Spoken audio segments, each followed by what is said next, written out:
Here we go. Out. Pug just said trying to he's type this like in 14 position. times. That's all I wanted to show. Liberals can't say his name without saying Reed. That's me. Reed Coverdale, the nationalist capitalist, still on YouTube, knock on wood. Also Instagram, not on Twitter. Twice. Is that right? 2 times, 3 times? Twice, but I am running the Libertarian Party of New Hampshire's account now, so that's pretty based. But yeah, allegedly. Yeah, allegedly, not really. Because no one's allowed to avoid the Twitter ban evasion. Right, you're influencing. My spirit is among the Libertarian Party of New Hampshire Twitter. We'll just say that. Well, you still don't know what it's like to not be able to tweet. Sucks. Well, I can't tweet. I mean, you've seen the tweets that have come out of there. They've been pretty good, but I still can't go quite full throttle like I used to. So, right. I don't see them unless they're on Telegram. Right. Because I just don't tweet at all. I don't read Twitter. I'm boycotting Twitter. If someone says something's cool on Twitter, I'll just cut and paste it, stick it on Telegram, put their name on it. There you go. Sadly, I think that's the direction we're going to have to go, especially with Elon probably not going to get a different deal. We'll see what happens in court. But all these libertarians, especially, they're addicted to Twitter. And I mean, it's because Twitter serves sort of a malignant narcissism, for one, the way it's structured. But that's where all the eyeballs are. I mean, you're not on Twitter. You're invisible. Nobody cares if you're on. Does Parler still exist? I don't know. I don't know. Yeah. Getter, who cares? It was just like boomer Twitter. True Social is not available internationally, so I can't even look at it. I was looking forward to getting on there and getting banned from that too. Yeah. I think Pug said he already got banned off of it. So did he? Yeah. He posted stuff about Iran and Israel, and that was it. So yep, you're not to learn who rules over you, just see who you're not allowed to criticize. Yeah. I'm gonna pull up Odysee and let's see what the bigot arena is doing. The very fine people, we call them. Pug got banned from Truth Social. I couldn't even get on. So, yeah, I couldn't even get on. If they do a background check, they won't let me on there. I'll get kicked off fast. But yeah, so Spike Cohen dropped your name saying Reed likes to test drive these things, and if so he just unloads on them with all the stuff you're not allowed to say. Yeah, to see how fast or how long it takes to get banned. It's usually not a lot of time. I remember seeing you do that. Yeah, I did it on Getter. A little bit. Salvo is 5 million. Pug is trying to get in. I guess he's in backstage. Oh, well, okay, there he is. Boom. Now we got the band together. Do you got audio, Pug? Yeah, I can't hear you, Pug. I can just see your sexy face. Can't hear you. He's just there to pose. Yeah. Look at him. He's all bold coming out with his face since he did it on my show. So I know. he only comes out when you're around. I know. I bring it out in him, you know. Pug, you probably, it's the settings. Go into settings on the bottom and choose the mic that you use. Or maybe I can do that. Can I edit his mic settings? No, I can just do the volume. Oh, how about that? Now I can hear you. We can hear you. Cool. God damn, I did a tech thing correctly and you didn't. Fucking put that on the calendar. Yeah, after saying I wasn't here for 10 minutes when I was waiting on you. I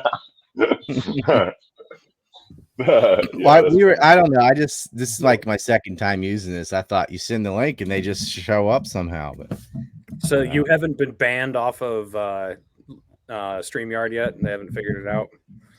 It's on my second time using it, and it doesn't stream to YouTube or any of the mainstream things, so I don't think they even know I'm here yet. Oh yeah, that's a good point. Well, no one had jinxed it yet, but knock on wood. I am on Rumble. I was gone for 9 weeks, but they brought me back, so that's the most mainstream thing I have. I wouldn't really call Rumble mainstream, but they are wealthy at least. Yeah, they offered Joe Rogan $100 million. So I'm like, you have $100 million? Wow, this is a real platform. I'm trying to make something out of Telegram, but no one wants to use it. So it's kind of, I mean, they got some people. You want me to invite people? I'll get some people in there. Well, yeah. I know the certain type of people like to use it, but yeah. Well, that's the thing. No one will go to alt media until they lose their mainstream media. Once they're banned, then they slowly go over to Gab and stuff like that. I see what you mean by you end up being forced into a group of people you don't necessarily want to associate with, but it's all the people that are there. Right. Now you know why I have those people around me. Yes, I get it. You know, it's like, look, they're inevitable on these alt platforms that they're just all over the place. And I'm like, okay, you say what you want. I'm not going to agree with that. And I'm not going to ban you for that. I only ban people when they actually fed posts or, you know, I had some guy praising Andre Baron Breivik, which is not illegal, but, you know, fuck him. Yeah. Banned him the other day. That's the guy. The other thing is, like, I don't know, murdered 72 children in Norway. The other thing is, I want those people to listen to us instead of, you know, Nazis. So, like, if we're in those groups, if they're going to listen to us, I don't think that's a bad thing. I think that's a good thing. So, Hug can confirm, right? When I went on Heel Turn and stuff like that, I had like some of their hosts going, "That's a good point." Yeah, my mom says that too. Like, and it was pretty funny. I got so much email from people. I think I converted about 30% of the audience. That's why they stopped having me on. It was like Ryan versus like 5 actual far right guys, which is also it's also interesting to see. You know, as much as people in our spheres get pegged as alt right or whatever, and not alt right, you know, far right. Like it was interesting to see a conversation between Ryan and actual real far right people. You know, like. Because the demarcation lines were pretty stark. Yeah, well, I found those guys, and they just lost a lot of audience. Like a lot of people that were headed down that racist path. When I started explaining free markets and things as explanations for why this area is better than another, rather than biology, they're like, "Huh, I never thought about that." I'm like, yeah, and that's the thing. A little bit of sunshine and dialogue would fix a lot of that. Yeah, my cousin. I was talking to him the other day. And he was just talking to me about like how awful all these like extreme right wingers are or whatever. And I was like, well, you know, if you just tell them they're awful and they're stupid and they, you know, you just rebuke them or whatever, I don't really think that changes their minds. If you talk to them like people and, you know, try to steer them in another direction, that's a lot more effective than just calling them evil. That doesn't really get you have to answer their grievances, right? So they'll say something like, "Oh, white people have disproportionately invented more stuff in science and this and that," and start naming all the things that, you know, have come out of Europe or the United States. And that isn't usually not the inventing type that says that either. No. It's like, yeah, like you're Newton or something. But they'll take a small slice of history and going, yes, that part of the world is very successful from, I don't know, like the 1400s to about the end of the 1800s. But that wasn't because of its biology. I mean, look at that same area before that point. It's because of free markets. It's because of sea trade. It's because of a whole bunch of things. And you can see that around the world. The scientific sphere moves. You know, it was in Persia for a while. It was in Egypt for a while. It was in Japan. It's been in China. It's been in Western Europe. It's been in the United States. And it has everything to do with maritime trade because you trade ideas as well as material and free markets. Even within Greece, you had different city-states. They're all Greek. Way more successful than others based on the market system, right? Corinth and Athens, for example, or Sparta. You know, it just not a lot of philosophy coming out of Sparta compared to Athens, right? Or Thales. Yeah. Right. What Reed was saying about forcing people into echo chambers or whatever about when you come at them in a real hostile way, it makes it harder to change minds and stuff. But like. It's just, you know, we've talked about the incel stuff a little bit and how, you know, there's always been incels, but now it's gotten to a really toxic point because now they put themselves in an environment where they're only talking to people crazier than them, you know, where they're the only places where they can exist online is in these circles where and the same thing happens with the far right. It's like people that might have some white nationalist tendencies or whatever, when they're not even allowed to talk about it without, except to, I had a username joke, but I'll refrain from, a very extreme person. It just radicalizes people further. Well, they get all their ideas reinforced. And they're also, when you try to talk, like if you just call a communist, they don't care. They're like, yeah. So if you call an actual Nazi a Nazi, they're like, yeah. And, they don't see a problem with it. Right, It's just a weapon used to censor whatever you want. Just yell Nazi at anything, and you can get it canceled. It's turned into a weapon. But you also have to, when you approach these people on either side, these brainwashed groups, you have to acknowledge their grievance ahead of time. For example, for environmental nuts, for example, they'll go on and be like, "Oh, do you know you can run a car on water?" Huh? And you have to say, "Look, I'm not," and because immediately when you start debunking that, they're going to, "Oh, that you're just big oil," or whatever. Like, I'm not big oil. I don't own a coal fire plant, and I don't benefit from this at all. But I'm telling you, you cannot run a car on water.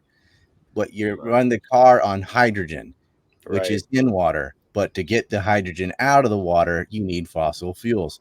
But see, for a liberal, or steam, you have 3 sets of data, the brain stops. So they're like, oh, I'm going to have an electric car. It runs on electricity instead of gasoline. I'm like, and where does electricity come from? Well, see, that would have better to be for the environment. You have fossil fuels that turns into electricity, and that goes to your car. Well, now you have 3 sets of data, and that's too many for their plate, right? Their mind only can handle 1 to 2 data points. Conservatives can only handle 3 to 4 data points, and that's why we're in the problem we're in. Like a conservative, you go, yeah, but the electricity comes from fossil fuels. If you have another data point after that, their head turns off. Yeah.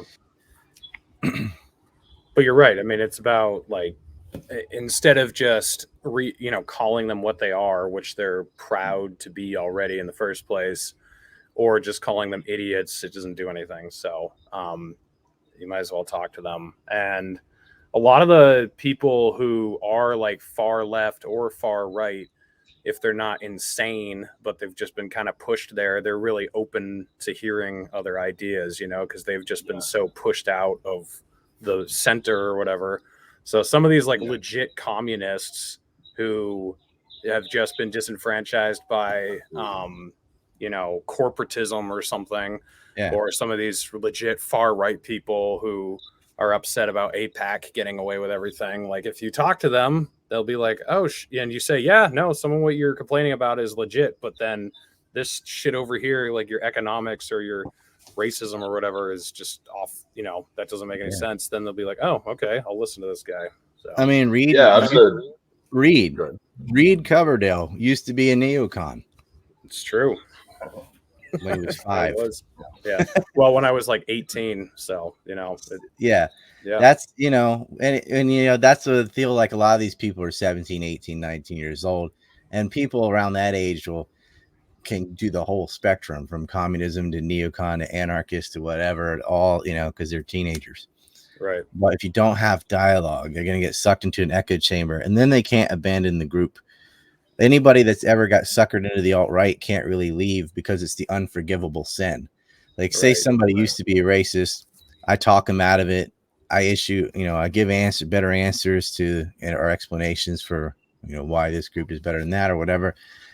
It doesn't matter, because once they've said it once, that follows them around for the rest of their life, and so they might as well stay in the group. Otherwise, they've ostracize themselves from their old group, yet they can't join any new group because there's no forgiveness for that opinion. If you have that opinion ever, it's the scarlet letter for the rest of your life. And I'm like, way to go, guys. By not having forgiveness and acceptance, you're forcing people to have to, stay that way for infinity. Yeah.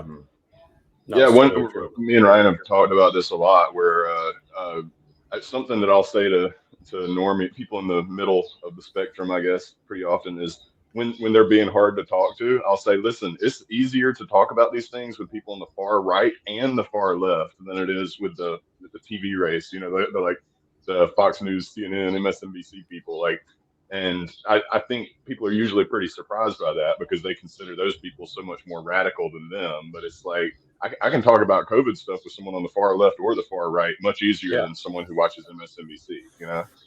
Or like someone on the far right, it's a lot easier to tell them that, you know, World War II was really bad, or tell someone on the far left that the Cold War was really bad and the war in Vietnam was really bad, you know, whatever. Like if you try to tell someone in the center, like, yeah, you know, we probably shouldn't have gotten into World War II, or we shouldn't have tried to end communism by getting involved in the Cold War, they'll be like, what are you talking about? Like, we had to do that, you know. And with some of these fringe groups, they're already like, yeah, no, some of the stuff that we've been told that we had to do, we probably didn't have to do. And then the fringe shit that they're onto that's kind of wacko is a lot easier to breed off of them than it is to get normies to think that, you know, just blowing everybody up isn't the best way to fix everything. It's kind of incredible. But yeah, I've found the far right are true believers. Like they really think, we're just talking about racists, let's just say, they're very willing to argue about it because they actually think they're correct, and that the reason other people don't think like they do is because they're not allowed to talk. And it's actually the opposite. If they were allowed to have regular dialogue with normal people, they probably wouldn't have those opinions. Right. But a lot of the far left agrees with the right on race. They just think it's socially unacceptable to admit it. So they do all these things where they think all these minority groups are lesser than thou, but they put their role in, well, we have to help them and even things out. But they don't think things are even. That's why they get Bodega Bro fired. Which we were talking about that last night. Yeah, it's just a fitness guy. Where was he? New York City? Yeah, somehow like that. Are you familiar with this, Reed? No. Yeah. Tell him what happened. There's this they're calling him Bodega Bro, but he was a college football player before, and he's like super into fitness. And he took a job in New York, and he made some TikTok videos saying, you know, when I search for grocery stores in my area, I go and it's this crap, and it shows like these bodegas where it's like he said, I want milk, cheese, eggs. He said, I can't get that for like 5 miles. It's all just like really trash, you know, like the worst kind of like gas station food, you know. You couldn't get eggs. Yeah, he couldn't get eggs, and he could get an egg sandwich, but not eggs.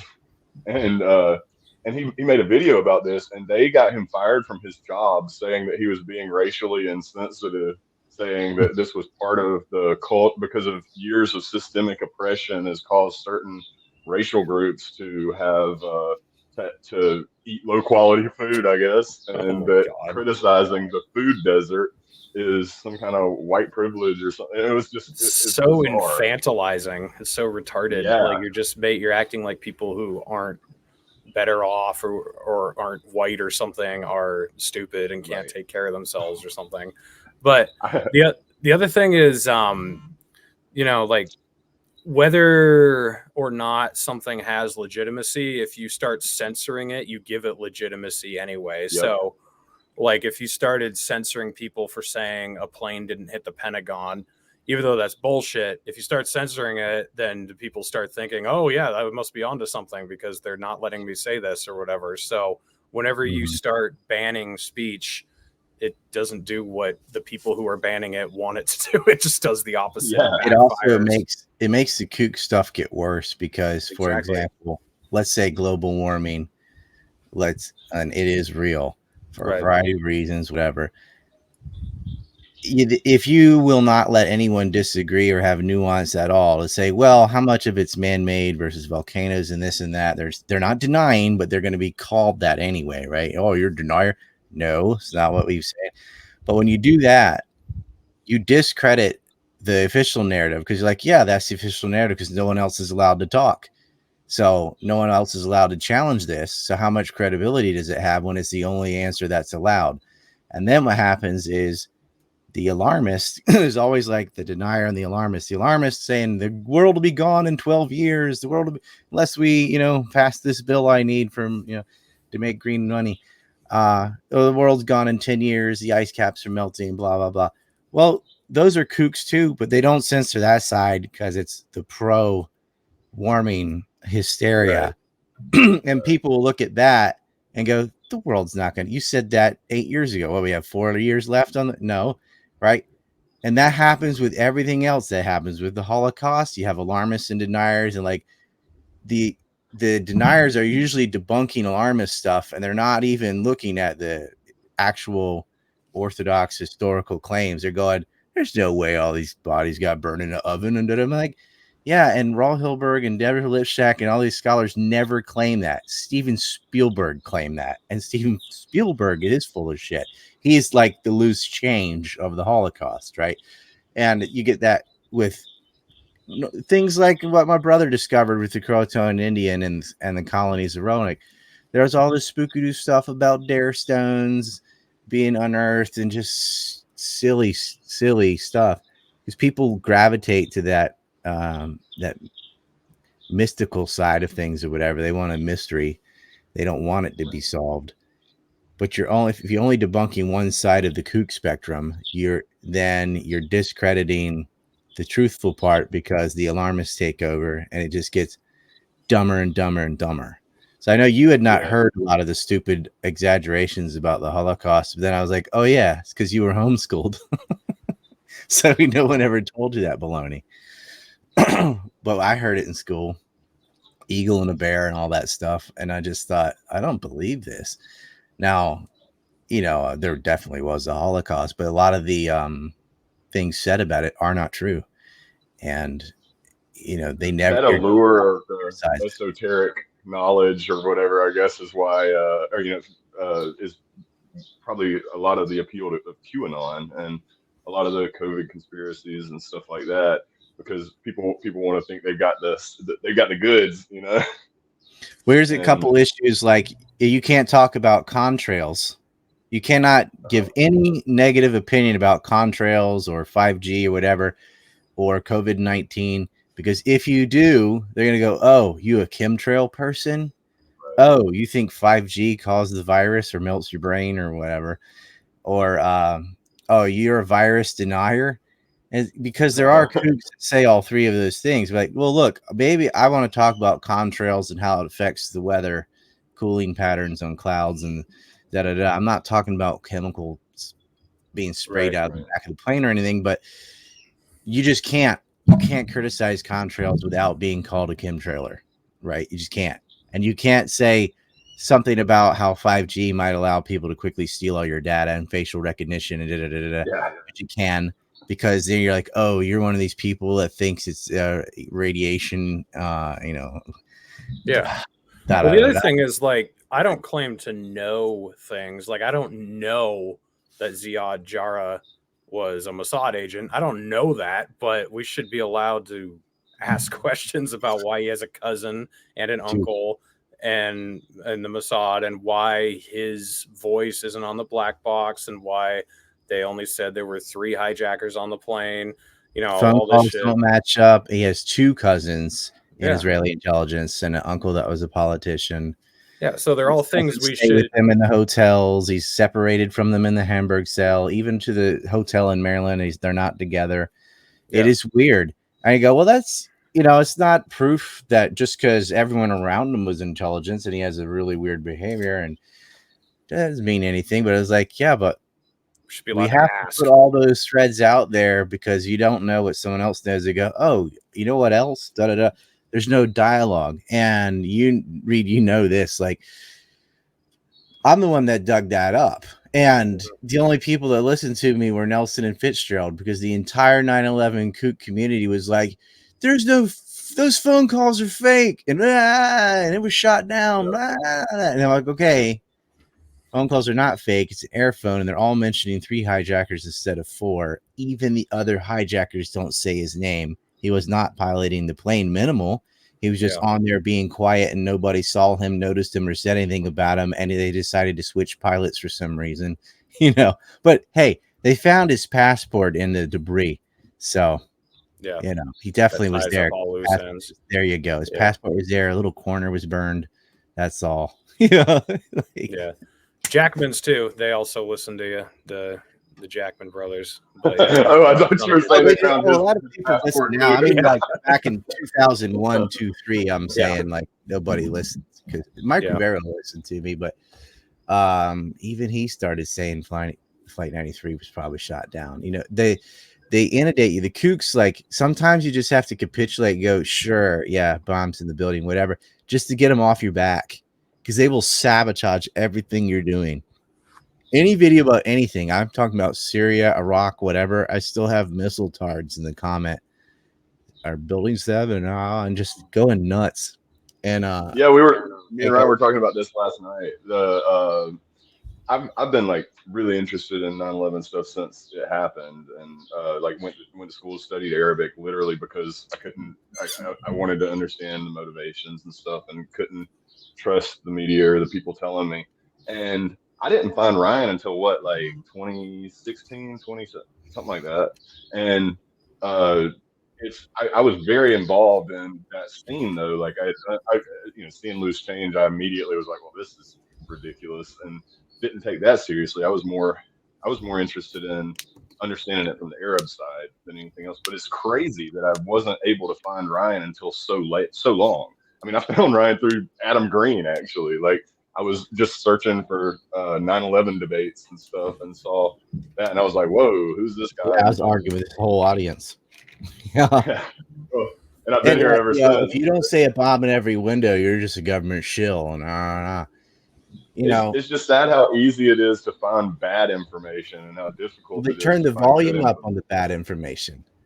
Yeah, all those kook things have 1 billion plus views on YouTube that are denying airplanes, do weapons, administer nukes, missiles, living hijackers, all that crap. The volume's way up. And even though most people know that I would say the vast majority of people at this point know something's fishy about 9/11, most people like don't get deeper than Bush did 9/11, and then maybe if they're a little deeper, it's missiles, you know. The other thing is a lot of people don't even know what to look up. Like, if you look up Glenn Dubin on Wikipedia, it'll lay out like most of the Epstein shit. The same with Les Wexner. Like, it's crazy. Like, you can find it all at the tip of your fingers if you want to, but no one knows who Les Wexner is, or if they do, they just think he's the Victoria's Secret guy. They think he's the closet homosexual that he was portrayed as in Netflix. Yeah. The thing is, you have the names. If you get some names, once you have that, you can go look up a lot of stuff. Get pretty far. That's why I sell that map. Like, that map's got 70 names on it. And they once you have it, they go, who is Glenn Dubin or Jess Staley or whatever, you know? And you're like, now you have something to dig through. And then maybe once you have the names and stuff, you find the videos, although all the ones I did on Atwood are gone. They're on Odysee, but that's unsearchable right now. But they don't know what they don't know. And that's how much, that's why people like us are scary, because I always name all the names. When I did NUMEC, you're not going to hear me say the globalist or the deep state or the Illuminati or the New World Order or whatever. I said the names. And I didn't even just say Jewish Agency and Haganah. I named the agents. I named all of it. You got to give names and details, because that map in the NUMEC film, every character on that map has like a 5-hour backstory, some much longer, like Meyer Lansky or Jeffrey Epstein. They would go on and on forever. But Zalman or Zamuri's another one. Shapiro's another one. I did a little bit on Hank Greenspun, but like each person I'm naming and putting in those maps is like, now that you have that name, Louis Bloomfield or whomever, go digging away, and you're going to be on a huge path of I hate to use the word awakening, red pilling, once you know what to look for. But people don't know that they don't know. I was talking on a British show. They didn't know what the SS Patria was. They knew about the Liberty because people have done a very good job explaining what happened to the U.S. Memed that into the societal zeitgeist. But the same sort of thing happened to a British ship where 55 British sailors were killed, 34 Dude, on the Patria is worse because it's full of Jews escaping from, or not escaping, but leaving Palestine, and they killed a ship with a bunch of their own people on it. Well, hundreds of people died. Aligned. Yeah. Hundreds of Jews died, and 55 British servicemen died, and those who were rescued were by Palestinian fishermen. Yeah. They went and got them. Yeah, it was Zionist Jews killing other Jews because they wanted to maintain a Jewish demographic majority there in Haifa. And it's disgusting. They don't know all these acts of terrorism. Whenever the Israelis or the Jewish agency or the Haganah or Birchall or whatever does it, it's erased.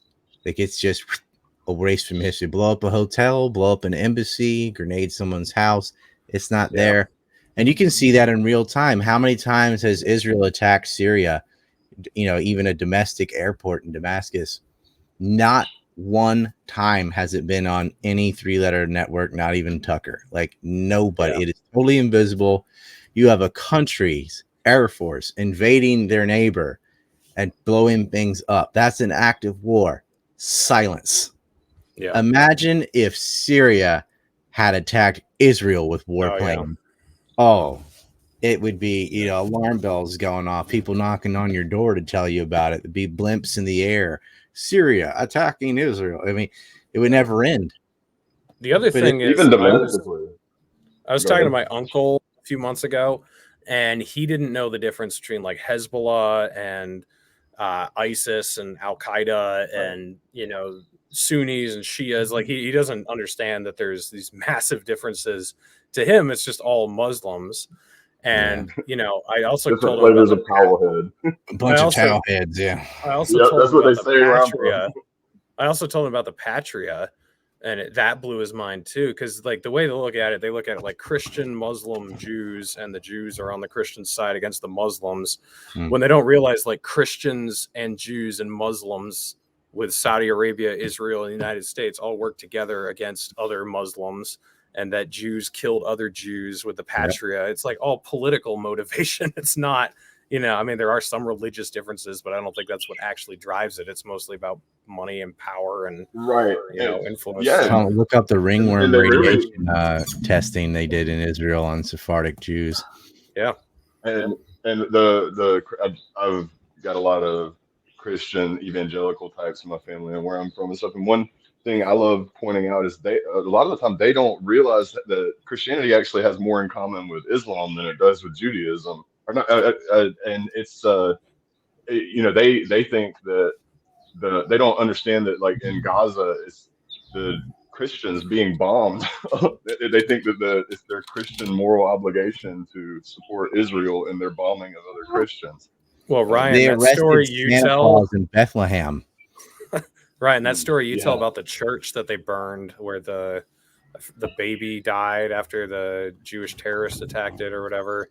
Well, they burned the Church of Miracles for one, which is where Jesus allegedly stood and divided the loaves of bread and fish. They burned it. Yeah, historic, like Byzantine level, like half of it was Byzantine, and they burned it all the way down to the basement. And then, baby Ali. His family, his younger sibling, which was a baby, was burned to death. Both his parents were burned to death. He was 3 years old at the time. Robert and Lakesh actually went and visited him, and he's missing fingers and stuff.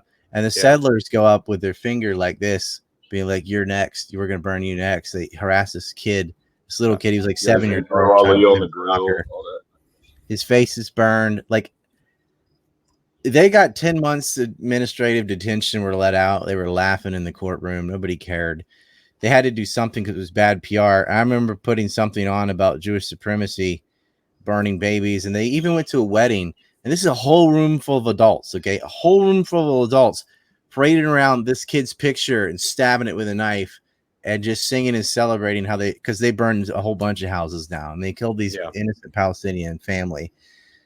The level of hatred, can you imagine a group of adults stabbing the picture of a baby? Like, one of them survived.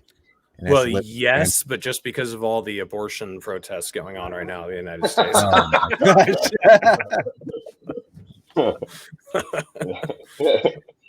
Technically, a pregnant woman taking a bath is a human submarine. I'm going to tell you some facts I learned from my 4-year-old because he's a little genius and I like bragging about him. Did you hear that story about the woman in Texas in the HOV lane? And the cop pulled her over and she's like, I'm pregnant. I've got someone else in the car with me. I thought it was funny. I have someone else in the car. Technically, yeah. You know, if you're going to go that, if you kill a pregnant person, I think you do get charged for 2 murders. So you got to apply the law equally. So, yeah, I think she's got a case. What if you had twins? Maybe it's 3 people in the car. Yeah. You know, but how do they know it's not a ginger? Yeah, that's true. Because then we're not talking people anymore. No, you're just spawning more demons into the world. So I like this little thing. Octopi, which is the plural for octopus. I did know that. They have 8 legs. They actually favor 4 of their legs over the other 4 legs, just like we have right-handed and left-handed people. I didn't know that. And the side of the legs they favor becomes their front because they don't really have a front, but because there's eye on both sides, but they go toward those 4 more often. Mm-hmm. And then he comes back yesterday and he says, Dad, you know, some 9% of people are left-handed and you have right-handed people or most people, and there's both-handed people. They're called ambidextrous. I go, I knew that. And he goes, and there's neither-handed people. I go, I didn't know there was neither-handed people. And he said, yeah, we call them women behind a steering wheel.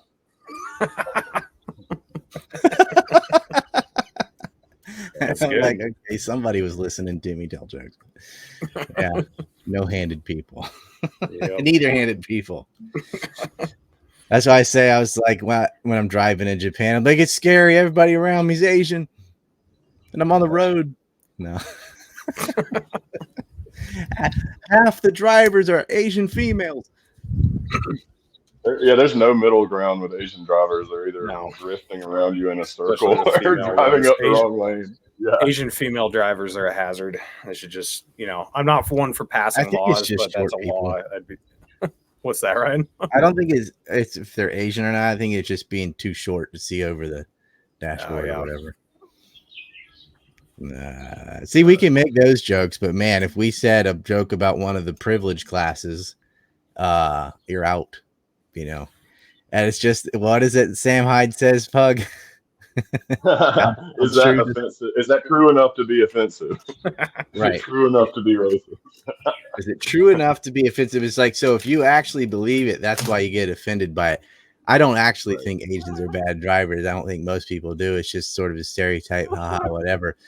And I'll go on the record as saying I think Asians are bad drivers. So at least the ones in America. So, yeah.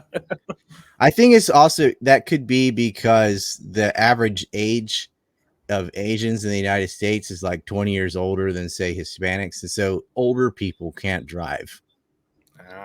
Or do you think it's just Asians? From my experience, and this is obviously generalizing, but it's been Asians and Indians, and Indian, not Indian. So.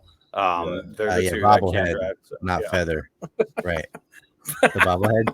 See, I can make jokes because Ryan's on here and he's Native American, so I can get away with it. But that's right. Well, see, we can make jokes about Indians and Asians and the other Indians, dot, not feather, all that stuff. But you can't touch blacks or Jews or certain groups because liberals actually think they are lesser than now.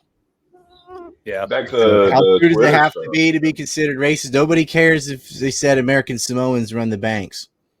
Right. That just sounds dumb. But replace that with a different word, and people lose their minds. Or if you're doing an impression, transgenders run the banks, or whatever. No. Yeah, if you're doing an impression of a certain group, people won't get offended by your impression of someone unless it's actually got a grain of truth in it. I know a guy that thought homosexuals took over advertising agencies, and like every commercial was run by the gays. That's funny.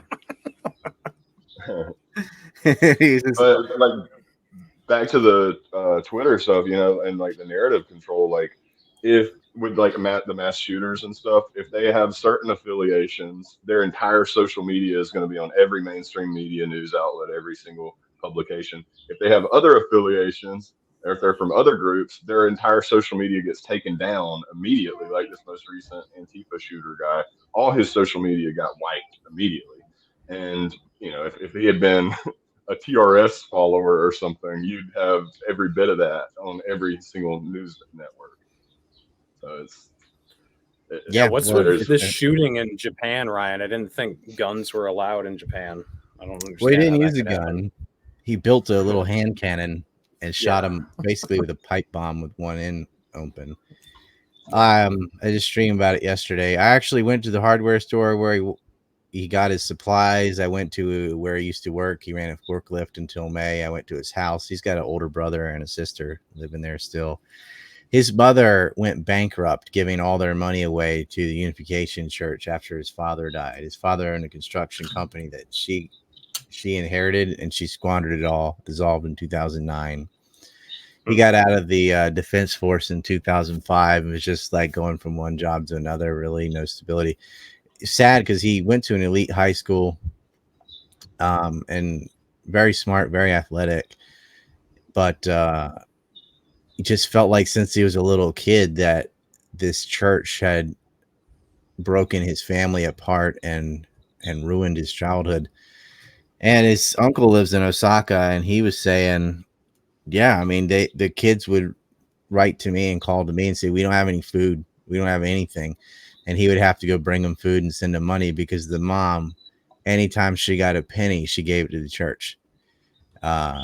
She probably basically just lost her mind when the father died and, fell in love with Jesus or whatever. It's this Nicene Christian cult out of South Korea, the Unification Church. And it's really a political organization that's hell-bent on unifying the two Koreas, masquerading as theology. But they sucker these people in to giving everything. They don't, even if the person is like flat broke, they're like, we'll go, mortgage your house and get an equity loan and give that to the church. Like we're this close to bringing Jesus back for the second coming if we just get another $1,000 or whatever. And she was one of these kooks that squandered the family fortune on a church. And he thought that Abe was part of this church or associated with it because his granddad was. He was wrong. He's basically falling for far left internet propaganda, which Stryker and a lot of these kooks are doing right now. Abe was part of Nippon Kaigi, which is a hardcore right-wing Japanese nationalist, changed the constitution to allow Japan to remilitarize Shinto monarchy. Like that's what they want, to install the emperor back into power, remilitarize Japan, Shogun too, That's what Abe was into. And he really did try to amend Article 9 through Article 90. I've got interviews about that. But he was a hardcore Japanese nationalist. Hates communists, hates China. The Moonies, which is the Unification Church, is in South Korea, hell-bent on uniting South Korea and North Korea together. And it's a Nicene Christian cult that suckers people into giving all their money to them. They also hate communists in China. So the overlap that the two groups have, and they do not want a remilitarized Japan run by the emperor. Trust me, nobody in South Korea wants that. But they all hate communists. And so they got along. Abe's grandfather, who was also a prime minister, got along with this church because they own a lot of media. They own conservative media in the United States. This is not some dinky cult. It's a cult, but it isn't small. They've got a lot of influence, a lot of money, and they kind of teamed up on the anti-communist front. But that is where the overlap begins and ends. After that, that's it.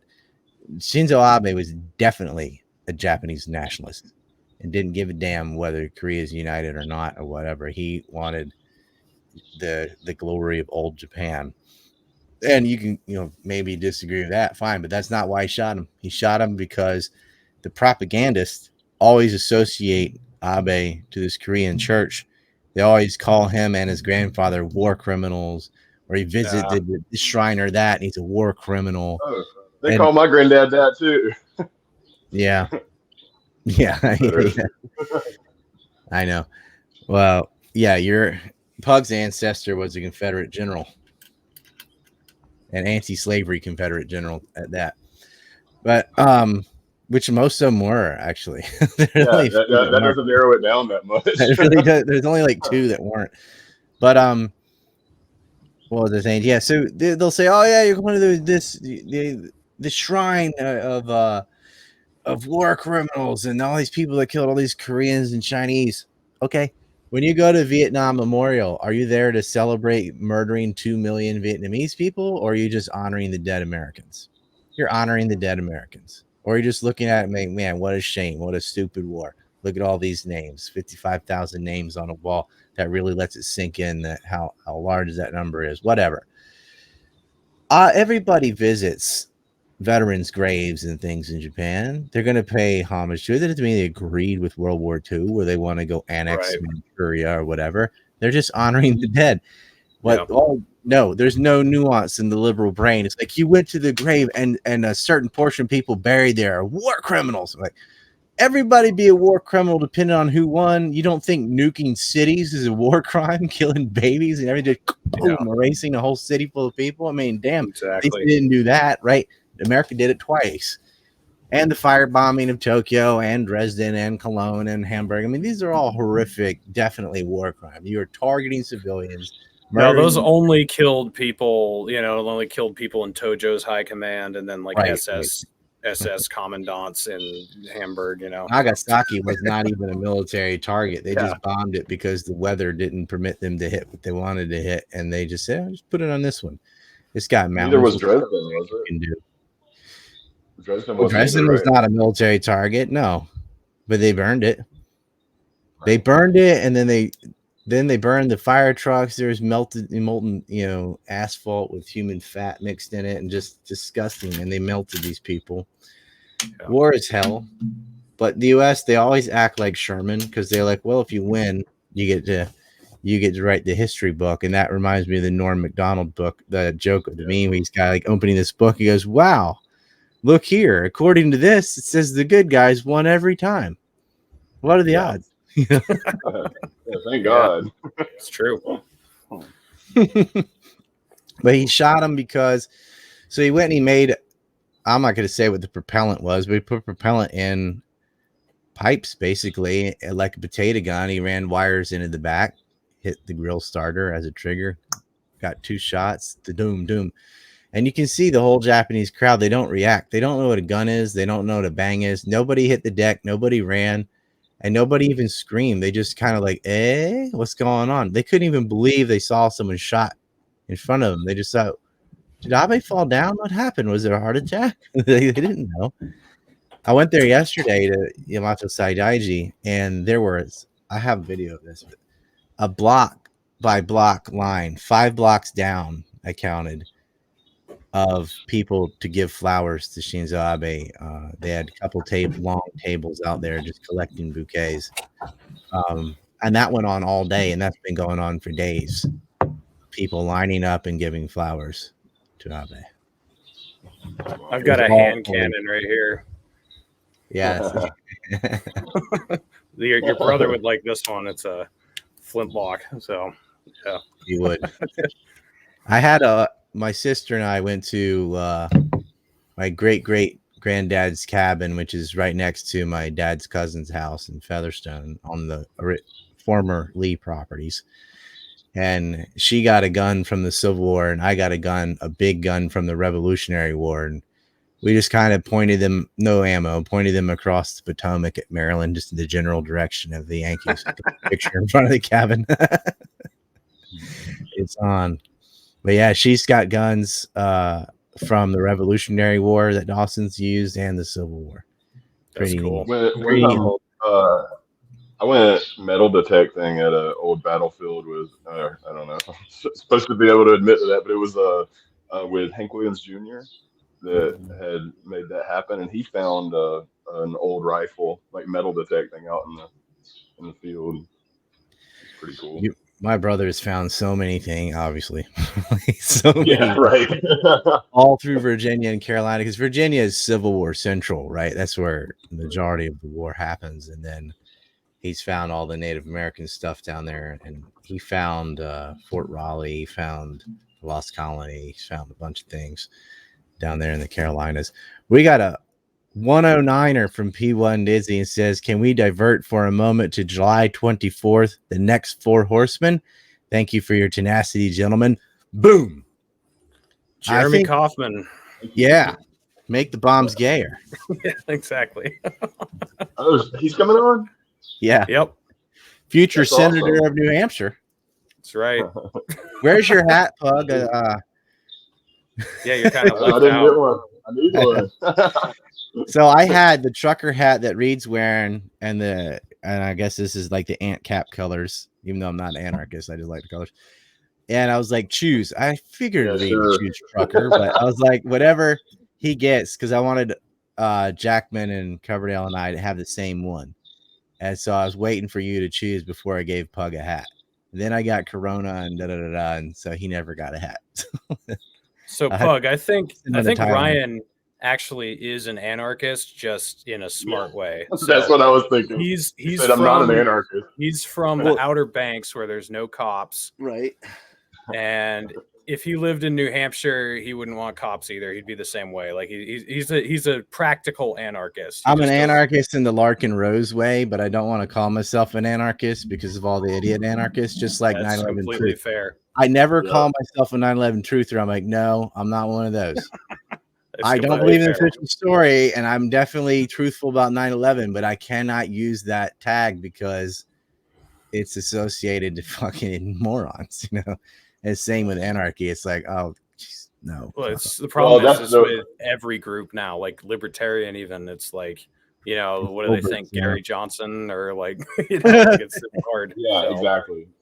Joe Jordanson that wanted to put Dershowitz on the Supreme Court. Exactly. I always make a point to, and speaking of the anarchism stuff, I always clarify that ethically, I believe in a lot of anarchist principles. Practically, someone like it's not going to work unless we're all Ron Paul. You know, well, it's kind of like an island like Ocracoke or something when you scale down the population to that size, but it's not going to work with 300 million people. It's almost like, well, actually, I don't know what your religious beliefs are, Pug, but I know Dawson and I are kind of in the same area. It's almost like I don't need religion for myself to keep myself in line, but at the same time I realize like some people being scared of going to hell actually keeps them from doing terrible shit. So it's almost like, well, you know, some people aren't ready to not believe in God. Some people aren't ready for anarchy. So it's kind of the same vein. Nietzsche talked about that a lot. Like, you know, obviously with everyone always says the death of God. Oh yeah, you're a Nietzsche geek. I forgot about that. But the whole death of God thing, like if you read that parable of the madman, he's saying that we aren't great enough. You've killed God, but you can't handle the gravity of that task. Like he's like, what tombs are we gonna, what festivals shall we invent for our atonement? You know, like things. And that he also said at one point that one of the things that he was very grateful to Christianity for was that it taught even the lowest criminals expected to tell the truth when they swear on a Bible, you know, and like the idea of reverence is just completely foreign to most people outside of a religious context. Yeah. So have you ever heard of the Pelosai? No. Okay. It's a demon. And a lot of like the Cherokee had this, a lot of Eastern Indians had this belief. There's this demon in the Darklands, and the Darklands are out west because where the sun sets, right? Because the sun disappears. That's where the darkness is, and there's a kind of hell. I think it's called Sheol. Everything is cold and dark, not hot like the Christian hell. It was freezing and dark and just terrible. And there's the darkness demon is called the Pelosai. And I thought that is weird because Pelosi does live in San Francisco, which is the furthest western part of the continent that they would have known about. She's a demon of darkness. That's funny. Hey, Ryan, I'm going to try to, let me see. All right, I'm trying to share the screen. Does that show up on your? Yeah, grab it. Click on that for a second. So yeah, just while we're talking about the Four Horsemen, we got these shirts for sale now. If you just go to toplobster.com and you go to the Naturalist Capitalist section, you can go there. They got them small through 5X, I think. And and get them in black or green, but you can wear me, Jackman, and Dawson's face around everywhere and promote the brand. So, I gotta get that.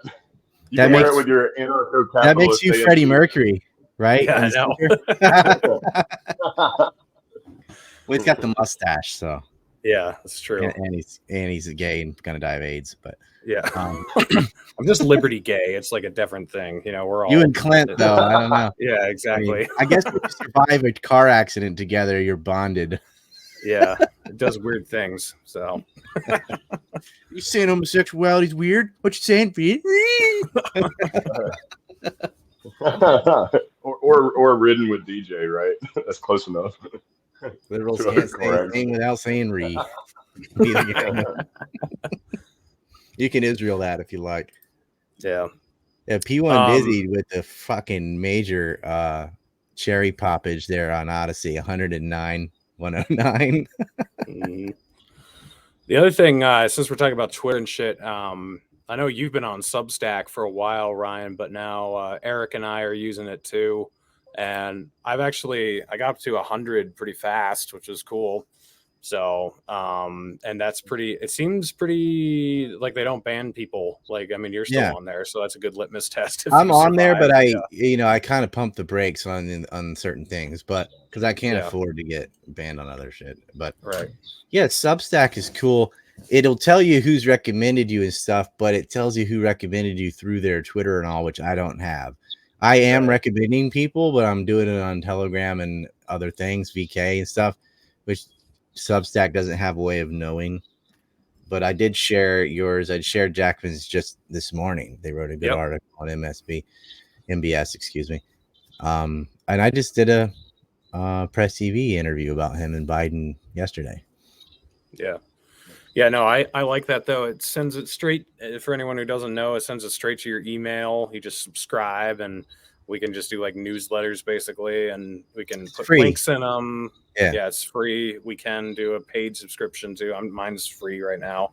So it's free, but you can sell your T-shirts and stuff like that. You know, my brother has one. He started it on Friday. He doesn't have the page set up, but if you want to follow Scott Dawson on there, I will have that link on ANC Report shortly, and it'll also be in Telegram. And we really rely on y'all to share stuff. If you guys still have Facebook and Twitter and where that is, share away, because we're not allowed.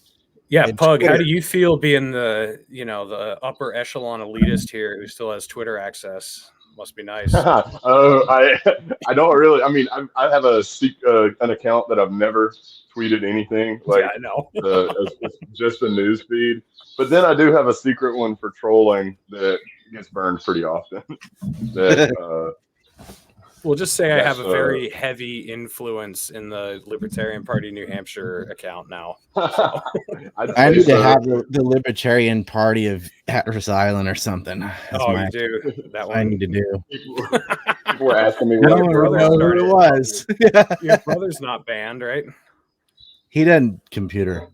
Oh, well, you can just have him set it up and then give it to you. He can't set that up. People were asking me what airline I took out here, and I posted the picture that the New Hampshire Libertarian Party posted of you with the selfie stick in the plane. Yeah, the New Hampshire Libertarian Party posted that. It wasn't me or anything. Right. But. Totally not me.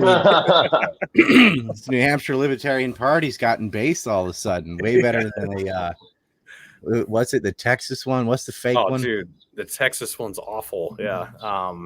There's a few of them that most of them are better now since Reno, but a couple of them are still fucking dumb. But yeah. New Hampshire's, we're like the McHale's Navy of the Libertarian Party. We're kind of based more than the other ones. If I stay in America, if I don't if I don't relocate here permanently, or I might do like half and half of the year, but I'm looking at going to New Hampshire for sure. Y'all are doing some really cool stuff out there, and man, I'd love to be a part of it.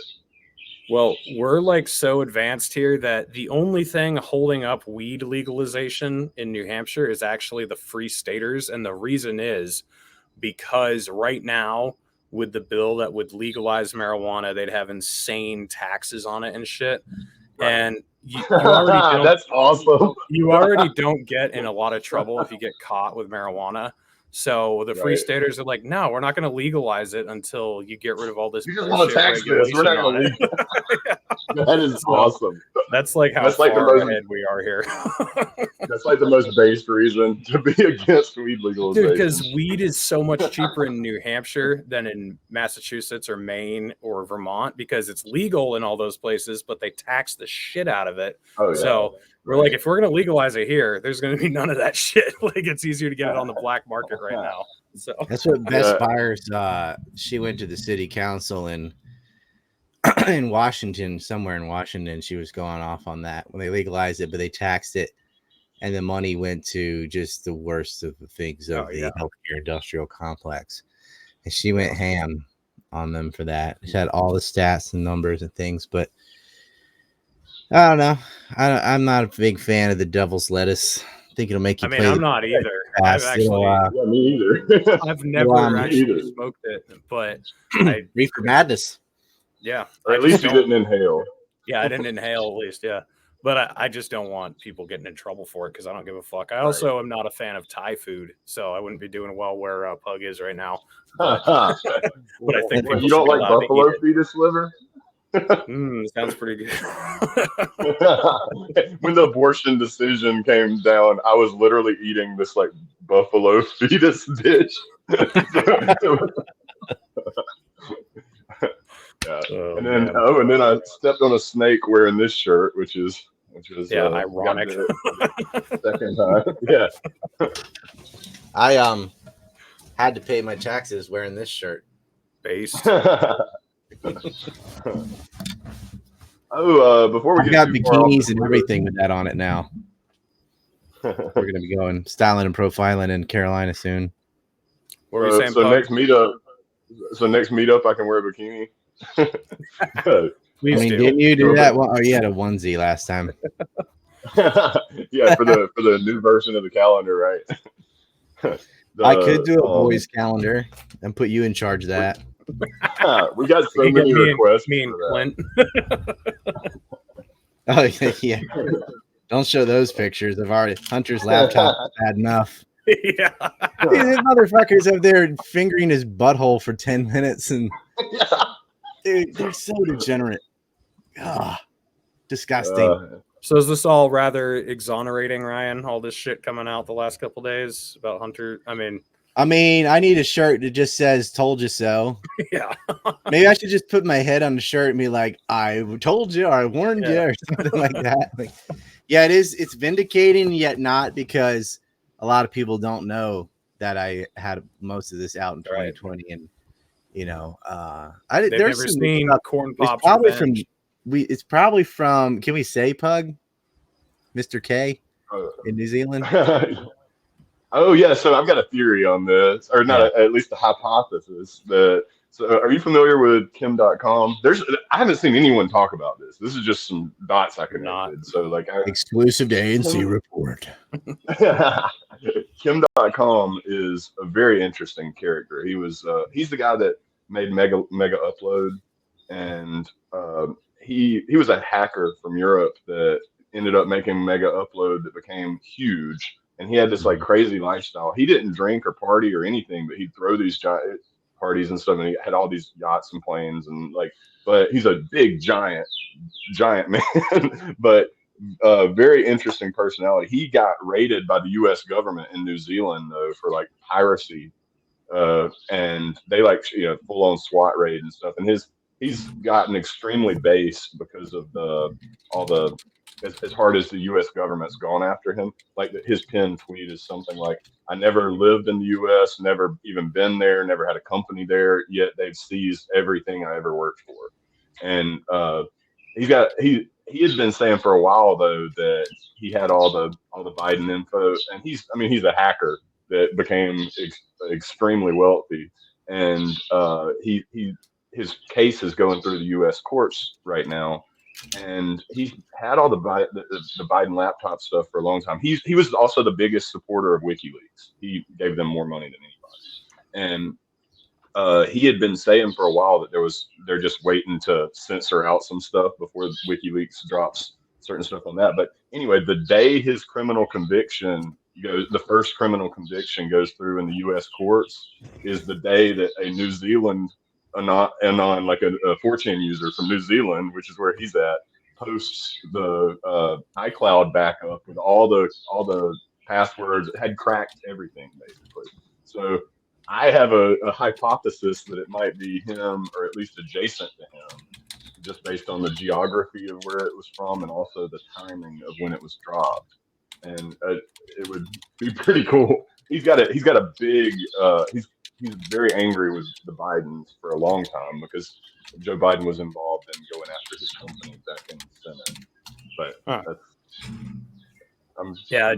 Mike and Eric are watching this, and they just messaged me. They know about this. I hadn't heard about it though. So, Kim. Hey, Pug. How many websites do I have? Websites. 1. You got 7 different websites. No, I have 1 website, and I've got a bunch of video platforms, and I have a bunch because, for example, I was banned from Rumble for 9 weeks. Right? Not everybody can get on VK. Odysee shits the bed periodically, so I have to be on a bunch of things.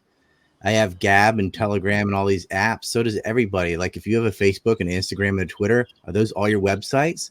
No, those are your apps. I have 1 website. All my movies, all my MP3s, all my everything are on ancreport.com. It's not confusing unless you're a pothead. Then everything's confusing. If you can get us on YouTube, we'll be happy to consolidate. Yeah, if you get my YouTube channel back, I will be fucking there. You know, it ain't. So it is what it is.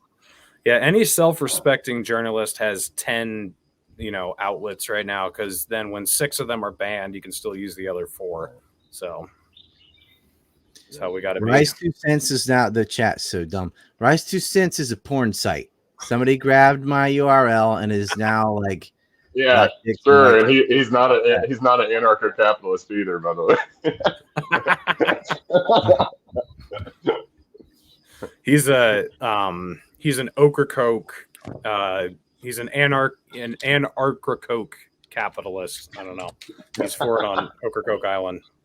The most annoying thing about pot smoking is having to deal with people who smoke. It's like you're fucking dumb, bro. I lived in Portland for a while. You're telling me? Shut up. The thing is, like, they think they're right. I'm like, you are too stupid to communicate with. Okay, like my 4-year-old is smarter than you. Except Scott Horton. They don't understand. You're just like that when you're high. No, it's cumulative. If you smoke weed every day and you're totally sober, you're still a fucking idiot and an asshole. Because an idiot that doesn't know he's an idiot is also an asshole. You're a fucking idiot, asshole, pothead. You made yourself retarded because it kills your brain cells and destroys your coping mechanism and your threshold for stress. All that's gone when you smoke weed. You fucking dumbass. Put down the fucking joint. Or just admit whoever's triggering Ryan, please stop. Stuff if you're fucking stupid, okay? This is for adults. We're grown-ups, okay? You don't get to have opinions about this stuff because you're dumb. Holy shit. Oh my God. Okay? This is a public whoever's triggering Ryan, please cut it out. If you want to smoke weed, but don't be a rocket scientist or whatever. Like, it's like, fine. Go watch SpongeBob and eat cereal. That's a nice fucking role for you. Okay? Do not try to handle geopolitics. Or tell somebody about like, I'm confused about where your movies are. They're all on ANC Report. It's written on my fucking head. But okay. There's only one exception I know of, and it's Scott Horton. I don't know how he has the memory he does with all those. He smokes weed all the time. But yeah, aside from him, there are some people like that. I mean, there's some people who drink every day. Yeah. I would still not recommend that for Correct. The other 99%, Yes. right? Exactly. There are some functional alkies that just drink all the time, and yet they write books and they do it. And Horton's There's functional heroin addicts, like extremely functional. You'd be amazed, but we're talking a very Adam tiny Kokesh. No, I'm just one of the 3 people on this. Functional. I'll tell you what happened to Adam. I'll tell you. I was going to say this. I'll say it again when he comes on. I'll tell you, Adam, how we need to fix things. You just need to vote harder. You didn't vote hard enough. I guess we'll save what we'll announce it the month of, but Adam Kokesh is a future Four Horsemen guest. So nice. We're gonna do it. I'm looking forward to I'm not an idiot. I've been smoking for 20 years and I did well in school. Great. You know what school is? Obedience training. You did all your obedient work. You did the homework they gave you. You recited the shit in the back of the chapter in the front, like, you're not smart because you got a GPA of whatever. Fuck off, dude. Weed makes you dumber. Maybe you'd be even smarter if you weren't smoking pot. There's no fuck. This is do you even science? Like, when you smoke weed, it makes you dumber than you were before. That's a fact. When you drink, you are less coordinated than when you're sober. Fact. You're like, well, I can still drive when I'm drinking. Maybe you can. Maybe you. I drive better when I'm drunk. You've not yet. You didn't get in a car wreck. That doesn't negate the evidence, right? You're like, what about this allegorical thing? Like, oh, I got never been in a car wreck and thing. died. Not even once. Yeah. Not even once. Never killed somebody in my car when I was drinking. I'm like, yeah, well, most people do. You know, and most people smoking weed are fucking stupid, and they're ignorant of their own ignorance. They go and talk about stuff.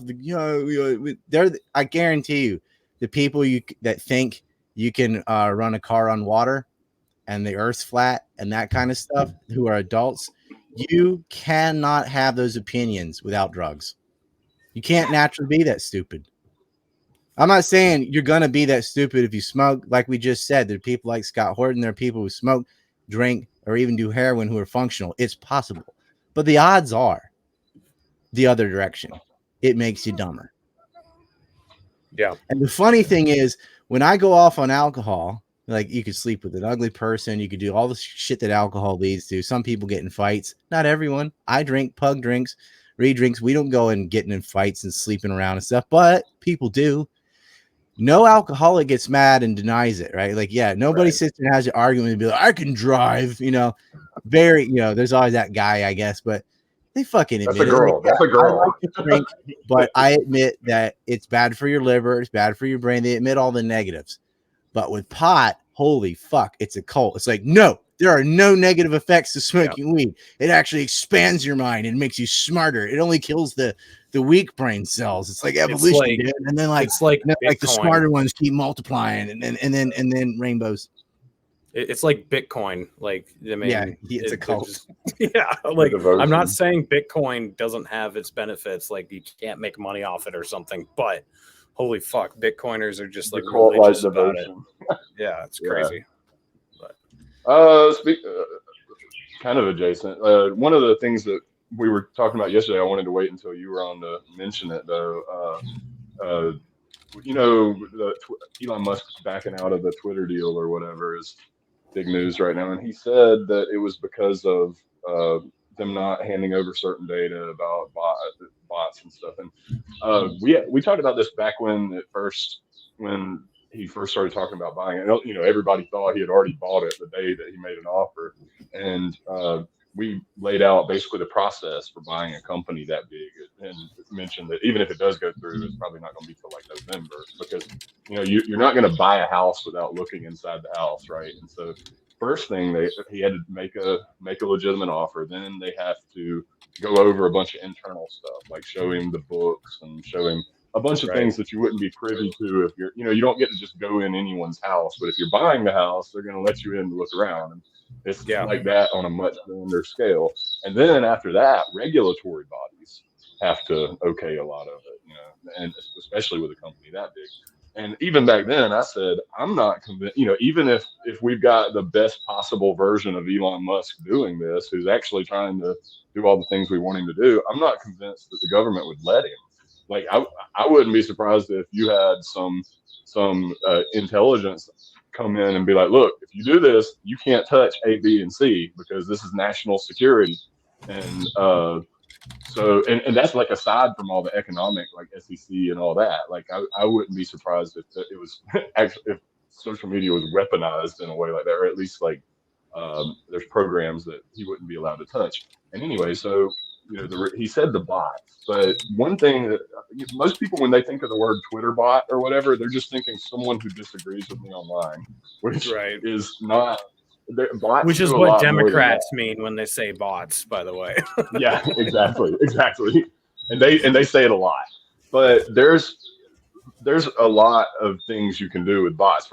Personally, I guess it's not illegal, so I can say it. I used to have like 20. I never even used Twitter personally, but I had like 22,000 accounts because I had a internet marketing agency where I would use things in the way people tend to think. But then there's also bots can do things like data analysis, like signal analysis. They can. It's useful for more than just disagreeing with you, you know. And I wouldn't be surprised if a lot of the everyone's assuming when he says bots, they're just talking about the number of users being inflated and inflating the value, which is definitely true, and everyone knows it. But there's also probably a bunch of CIA bots on there, and I don't just mean accounts. I mean automation of whole armies, and data analysis. And it wouldn't surprise me at all if he was told he was not allowed to touch those certain networks. So you think that's why he's backing out of it, or? I think it's probably a lot. I think it's obviously not worth what.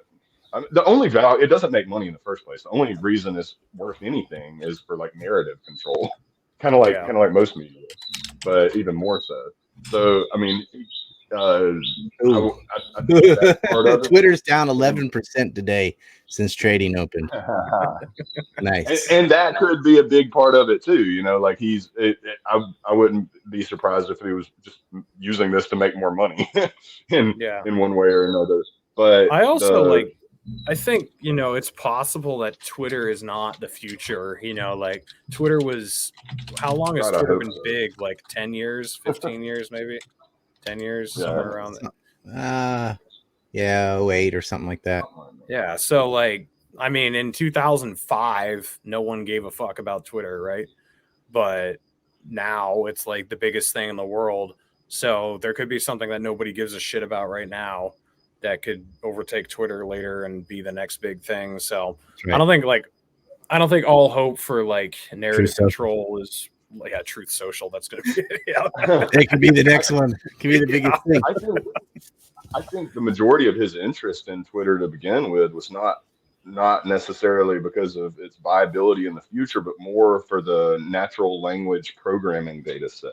For AI. He's really involved in AI. And Twitter, if you have the raw data from Twitter, that would probably be the most useful tool you could possibly have for building an AI or training an AI. And I wonder how it would turn out. It'd be like the opposite of the 4chan AIs. That tend to say pretty offensive things. Gets the data he wanted because he's going to court. I don't know. Like that. That's a possibility. He might be locked out of that. Reed, did I send you where I got the AI to? I said be Ryan Dawson and got it to write out. It was like bust international pedophile ring, have banks shut down, be called Nazi, like all this. Mm-hmm. Yeah, incredibly accurate. Yeah, pretty much how it went.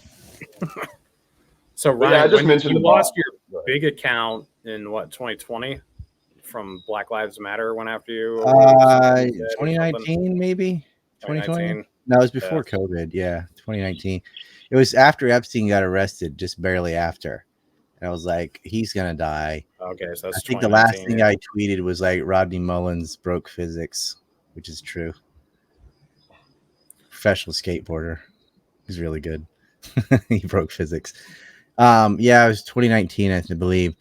Or whenever Black Lives Matter was going nuts, they had a thing in Osaka.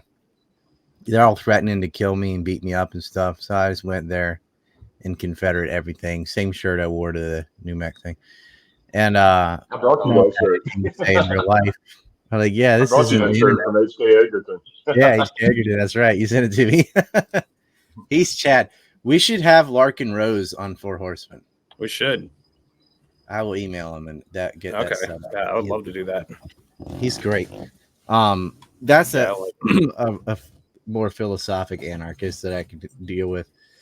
A lot of people, you shouldn't go preaching something you haven't learned yet. Right? I don't want someone trying to explain 9/11 to people when they just sort of know it. Like, just reference to myself or Adam Fitzgerald or something like that. Like, you should see what this guy says or something like that. But until you really know something in and out, don't try and go tell it on the mountain, because it doesn't work. And that's with anarchy. Like, a lot of people cannot defend anarchy at all. But Larkin Rose is somebody with a respectable position. So, like, just refer to him. Don't try and do this on your own. You're not ready. Mm-hmm. Put down the joint. I proved my point. Like, I could riff on alcohol all day, how fucking stupid it is, and everybody be like, "Yup." But you say that about weed, boy, they get mad. You know why? Because they can't handle stress. That's why they smoke every day. They don't know how to cope with stress. And so what happens is when they're sober, their threshold for dealing with stress is so thin. Whatever, man. They're like a bitchy little kid. And so you say something negative to them and they fucking lose it. And that's what's going on. Another one from P1 Dizzy. Moving on from the weed subject. Good God. Can someone please ask Jeremy Kaufman when he's on if he will add an edit button to Odysee? To Odysee? Ooh, well, that's probably what she means. That. Yeah, it's gotta be. It's what he owns. Yeah, or he owns Library. I don't even know. Ryan, do you know what the other companies that Library owns are other than Odysee? We're gonna ask him because I do not know. Yeah. Probably a few things. Probably something about rainbow bombs. Yeah. That's a good question to ask him. Will you add an edit button? I wish Twitter had an edit button too. Of course, I don't care what it does now, but yeah. I think you had a good point earlier saying, look at like MySpace, for example. Facebook overtook MySpace, but MySpace was like the 5th biggest site on the internet at one point. It was like Google, Yahoo. MySpace was where it was at. Does it even exist anymore? Or it got destroyed by video games. Facebook had Farmville and Mob Wars, and your friends could like give you guns and stuff in the game or strawberries or whatever. And people even like digital farming. This Pug and I have talked about the need for this stuff, but they wanted their Farmville friends, their little Zion games, whatever. That is how Facebook overturned MySpace. By the time MySpace got Mob Wars and stuff, it was too late. There are more friends or whatever on Facebook. I liked MySpace. I was gonna say, like, if MySpace still exists, the libertarians should all go take it over and start using it. But like, it still exists, but it's like I got banned. Yeah, I got banned on MySpace too. Yeah, twice. I liked MySpace because I could force people to listen to my music. So, I loved MySpace, man. It was like the first public square was MySpace, right? And you had your top 8 spaces and all that. It's weird seeing like the Weird Al video, White and Nerdy, and he's like got MySpace on there and Minesweeper and stuff like that. All that shit's gone. But something like VK could replace Facebook. I mean, Facebook was around for years while MySpace was dominating, and then that video game thing happened, and bam, everybody started going to Facebook. Well, Facebook started as a way to like rate the hotness of girls in different universities. Like it was the creepiest app, and now it's funny hearing them lecture. Validate me. Yeah, it's funny hearing them like lecture about like sexual harassment and like take down stuff about for all the woke topics where they came from. It's like they started as a very risque app. But they took over MySpace because what people like more than hot girls is the ability to talk about themselves and post their own pictures and stuff.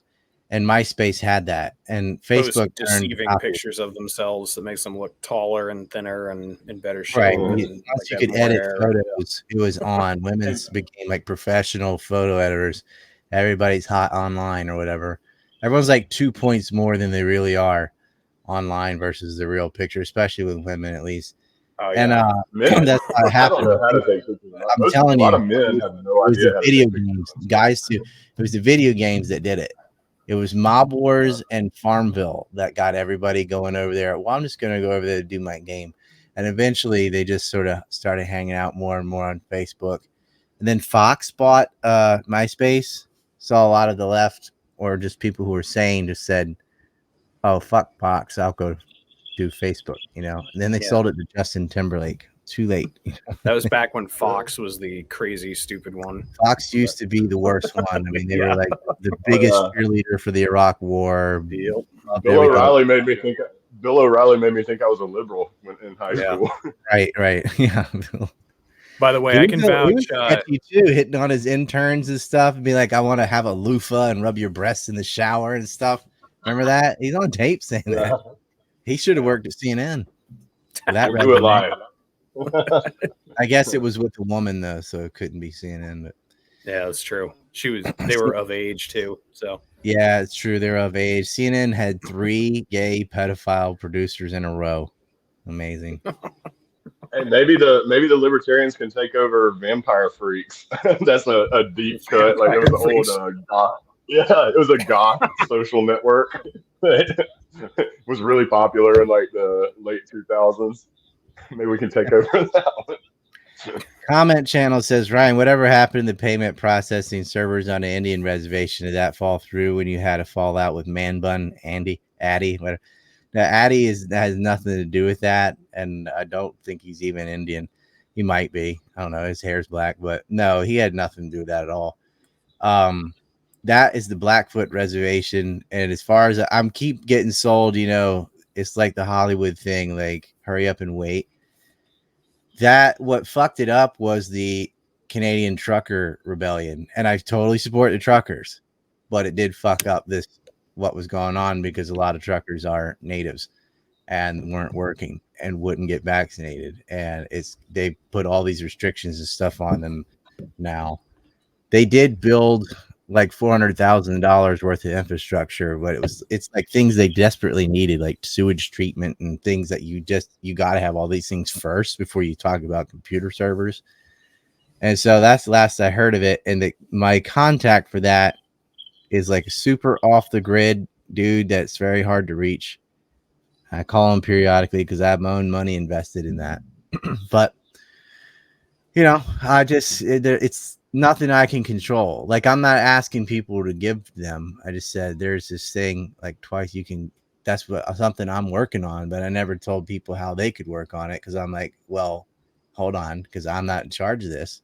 So, don't, this is something someone else is doing that I'm going to support. But, because shit like that can happen. Oh, there's a trucker rebellion. Oh, this happened, that happened. Then COVID crushed a lot of things. And yeah, but the goal would be, what I'm encouraging him to do is make a server farm so people like us can just build our own YouTubes and things, put our money in bank up there. They do have a Swiss bank on the reservation now, international bank. So that's available if you're in Canada or the US. The reservation is mostly in Canada and part of Montana. So because of the, what's the act called? 1794. What the fuck is it called? Someone asked me about it the other day. Anyway, it gives natives in Canada can cross border to the U.S. and retain dual citizenship. Damn it, was it the Jers Act or something? Whatever. I'm having a brain fart. But anyway, no, Addy's thing got mad because he completely obviously lifted stuff out of the Numex screening and stuck it on his Twitter and acted like that was his nugget of JFK information, and it wasn't. And then he's like, but I'd heard some of these names before. I'm like, I don't care if you've heard about Louis Bloomfield or whatever. You don't know how he's connected to JFK. You just heard me say, here's a nugget for JFK researchers. And I talked about Heyman and da-da-da-da. And I added some stuff there in the room. Reed was there. And he went and threw it on Twitter. And I'm like, dude, why don't you just say, I went to Dawson's Numex screening and he said this about JFK, right? Don't pretend like you're some JFK researcher. You're not. You're not an Epstein researcher either. You're just parroting stuff from other people that dug it up. Now he's grifting on the Trump bus or something. I don't know. But like, what's so hard about that? Like, I helped that guy for years and put him on the show. I got him on Sean Atwood. I totally increased his media presence. I asked him to tweet something for me because he had like 20,000 followers, mostly because he went to the Maxwell trial and stuff. He didn't even know who she was or Epstein was until 2019, right? So when someone's grifting off you, eventually I'm going to ask for a return. And when they would start ripping off my JFK stuff, that really pisses me off. I'm like, that film wasn't even out yet. And I said like to the room, and nobody in that room ran and said, "Oh, guess what I learned about JFK?" Except for one guy, him, and I knew he was going to do that. I was like, just admit it. And we had him on 4 Horsemen, and he basically acknowledged, yeah, that was you. And then later, he puts out some tweet saying I was like doing a double check on his girl, which, please. And I asked how old she was, even though I don't tell everybody how old my wife is. I don't need to run around saying how old. That was such a bizarre comment. One, no one's ever asked me to, and the only reason I asked how old they were is because they're both in their 20s, and we were all drinking in the room, and I wanted to make sure everybody there was of age. I could give a fuck how old that girl is or what she's doing. Nothing against her or anything. It's just like I really, really didn't care. That's all that was. What a fucking loser. I'm sick of getting burned too. I help people, I build up their channels and stuff, and as soon as they blow up, they're like, never heard of you, dude. Reed doesn't do that. Pug doesn't do that. Jack do that, but Jackman's lost a venue over it, and I've been called a Nazi over it. So yeah, Hoffman went after you too. You've been called a Nazi a lot. I miss Reed being on Twitter so bad. Reed is for y'all that don't know, Reed is very good at Twitter. He's like got a black belt for sure. Yeah, it's so funny because all the New Hampshire Libertarian Party Twitter, they're pretty good. Yeah, not as good as Reed, but pretty good. Yeah, they're pretty good. But the funny thing is, like, Nick Fuentes blocked me, and I mean, he's not even a Nazi or anything, but like anyone who's like alt-right or far right or whatever, like they hated me on Twitter, but so many fucking pieces of shit called me a Nazi. I was just like, you guys have it was like we were talking earlier, you guys have never met a Nazi ever. Right. Like you would know if you have. Right. Even those Nazis are only an ideology. A real Nazi would be violent. Like real Nazis had guns and took over countries. You better pray we don't have Nazis again. I guess there were some in Ukraine. But yeah, I know. The Nazis are in the Azov battalion now. So right. The ones that your government's giving money to from Joe Biden, who you probably voted for. Yeah. They're aiding Nazis. Adam Holland, the guy that started the Holocaust denial smear crap, supports Nazis in Ukraine.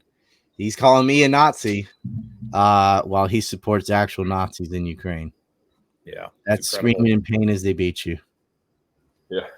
It's a constant thing. The Musk Twitter thing is not off. Like they're going to try and either make him pay $1 billion to back out of the deal or force him to buy the company, but then he's going to force them to give them the information on the bots. And we already found out a lot that they're turning the volume up on some, down on others. All these conservative pundits suddenly had like 10,000 new ads. Like, we talked about this before. I think a lot of what that was, a lot of people were saying, "Oh, Elon made an offer. Now I'm going to be unbanned." I don't think that's what was going on at all. Like it was right. I think they knew that they were going to have to turn over a lot of information about internal workings. So a lot of the throttling mechanisms, algorithms, whatever it was, their bots, whatever it was they're using to throttle some stuff and turn up some stuff and down other stuff and shadow bans and stuff. I think they started frantically burning, doing the Arthur Anderson burning the documents type thing, trying to digital paper digital paper shredding. Yeah, exactly. Trying to make it so that he doesn't see this and then come out and be like, well, they have program A, B, and C throttling these different people based on political views. And Project Veritas already showed them admitting as much. Joe Biden got 11 million fake followers. 11 million of his 22 million were fake. 50%. That guy's such a paper tiger, or that's not the right phrase. He's just, everything about him is fake. And I don't think he's going to make it 4 years. I'll say that right now. The problem I've been saying that. Remember we had our little bet thing where we were saying who's gonna be the next president, and I was like Kamala Harris before his term's up. Right. I'm not sure I know. I'm not sure who's on that. I'm not sure whose mental faculties are more Harris. Because she is just dumber, but he's so demented that he's like almost to the level that he'll have a moment of clarity. She never has a moment. Yeah, that's true. Like she never has a moment. Well, Ryan, just reads Ukraine is a small country. Russia is a bigger country. Russia invaded Ukraine, so that's bad. I don't know. That's pretty. She was on some like black radio show, like and she was talking down to them. So basically, that's bad. Disgusting. The guy's like, he asked her, "Can you just put it into layman's terms?" It's like, wow. I said layman's terms, not talk to us like we're 4. But, well, Ukraine attacked Donbass for 8 years and killed 13,000 people. Russia had enough of it, so they invaded. There's layman's terms. Yeah. No. Back to we were talking about the way liberals talk down to minorities and stuff. And I would rather someone hate me than treat me like a child. You know, like I would rather someone talk to me in like very hostile terms versus talk to me like I'm too stupid to understand. You know. And, well, my dad taught me through example to talk to everyone the same way. And I remember there was this kid at our church who had cerebral palsy. And so he couldn't talk very well. All his language is extremely slurred, and he sat kind of weird, and his wrists were curved. But all the other adults at the church would talk to him like, "Hey, Nathan, how are you doing today?" And my dad's like, he's not deaf. He can understand what you're saying. So my dad, when he saw him, he'd just talk to him like he was a normal teenager. He'd just be like, "Hey, Nathan, how you doing today, man?" And he'd give him a high five, and he would kind of like put his wrist up and hit his hand in a high five. But my dad just treated him like a human.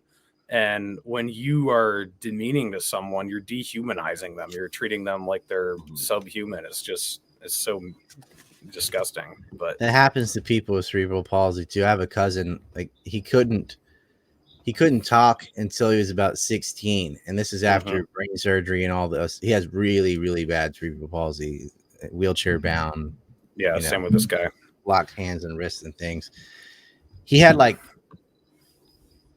different phrases that we figured out what they meant. We got him this like kids toy where you could hit the button and say like bathroom, drink, like basic things. And once he had that, I mean, we always talked to him and he watched TV and he understood everything you were saying, but he could not let you know, until we got him these machines. And then he slowly was able to speak. He could say mom, he could call your name, things like that. And then use his, we got him a better set of like 800 words thing. He could push or spell things out. He could spell the words out, slowly and tell you Stephen Hawking style kind of thing. But I saw that happen a lot to him. We'd be at a baseball game or something, and he's watching his brothers play, and people were like, "Hey, Terry, it's the baseball." I'm like, dude, he's smarter than you are. He's just stuck in a chair. All he does is learn. God, I bet people talk to Stephen Hawking that way. Weren't they like, "Hey, Steven"? No. Yeah. No. Wait, so the question is, if he didn't Stephen Hawking go to Epstein's Island? I hope so. I mean, what could he have done? You can't really accuse him of doing anything, right? I mean, he could motorboat. He probably at least kept his underwear on. Yeah, that reminds me of another joke. You got to hand it to blind prostitutes. Get it? Yeah. That's funny. You got to hand it to blind prostitutes. Takes that a while. For pot smokers, I mean, see, you have to hand it to them because they can't see it.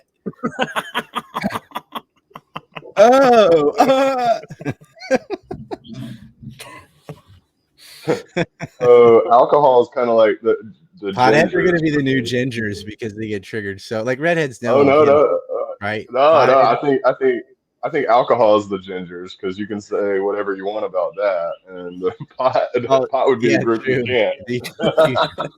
I've like one of the biggest backlashes to the Holocaust at 9/11, but after that, saying weed doesn't cure cancer. That's because it doesn't, right?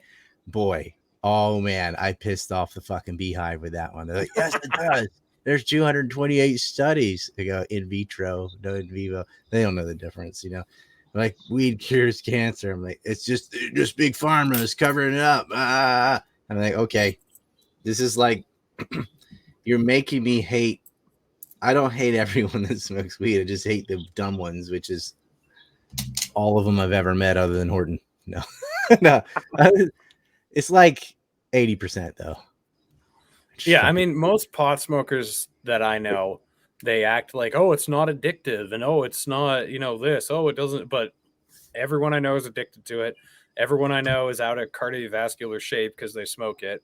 Everyone I know, can't live without it. So it's just like, I don't know. I'm just going it's off of chemically addicting like nicotine or cocaine, but it's addicting like your cell phone's addicting or a habit that you can't break. There's a psychological addiction, which can be just as strong as a chemical addiction. I've got a lot of friends in the medical community, and I actually know some brilliant doctors. You quit meth. How hard was that chemical break? Just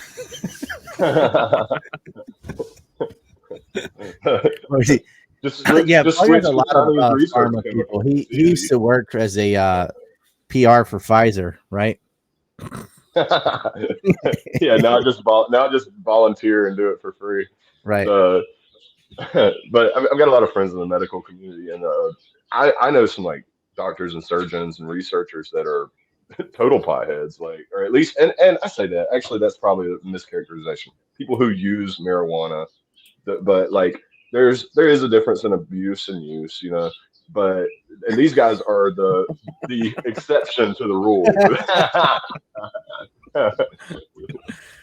They're the high functioning people that we were talking about. That's a very small. I know a lot more. I know a lot more people who aren't surgeons that smoke weed than people who are. Right. Well, I know lots of people who drink sometimes and are fine, but I also know some alcoholics that have really messed up their life that should just not drink ever, not even one beer. Moderation for those people is 0. Right. Yeah. Every drug affects every person differently, but it also affects them all the same. Like, if you drink, you eventually gonna get drunk, right? If you smoke, you're eventually gonna get high, and it is gonna have similar effects to everybody. Now, how dumb you were already, like if someone's really stupid and they smoke weed, you can't really tell the difference because that's how they started. But when someone's really smart and they smoke a lot of weed, you can tell. Because they really slow down. Yeah, I can sense P1 Dizzy right now from wherever she's at in America. Like, just please get off the weed. Have any of you ever smoked? No. Have you guys? I have. No. I used to a lot, and I did, very well. Is that when you were fat and addicted to Red Bull?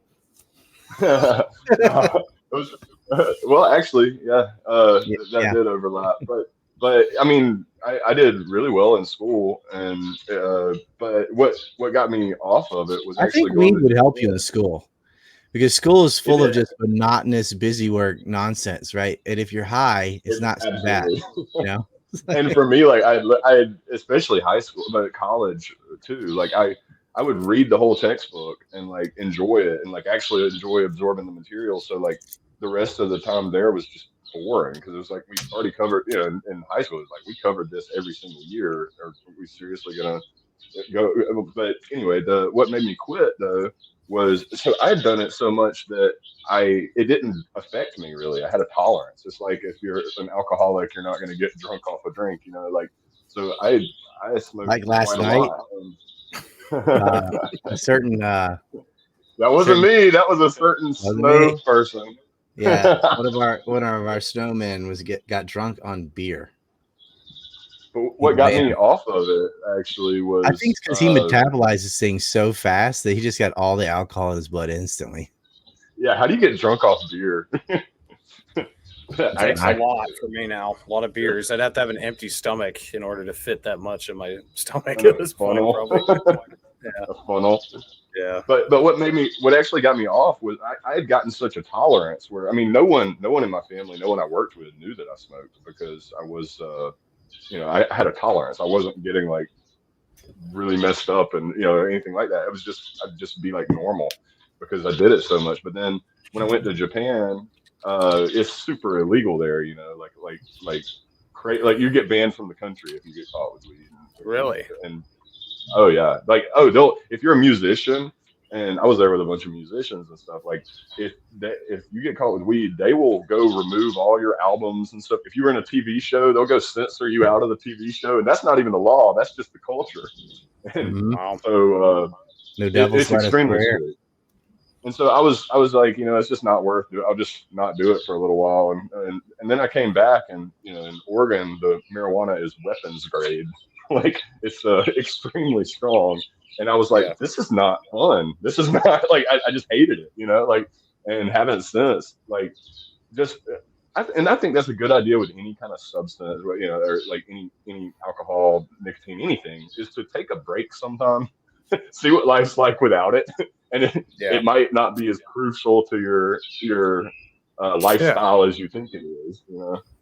Yeah, I was like super, super Christian, conservative, straight edge in high school, so I never did it. And then when I turned 18, I got my CDL, so it's being drug tested. I was working straight up until like a month ago. So I could have smoked a couple times in the last few months, but now I've made it to 28 without ever smoking. So it's got to be the right time when I do it. Like if I ever do it, it has to be like the right setting or something. It's so strong now too. Like don't let people talk you into doing as much as they do. Literally, moderation. You don't know what all's in it half the time. There could be like fentanyl or some other crazy stuff in there. Yeah.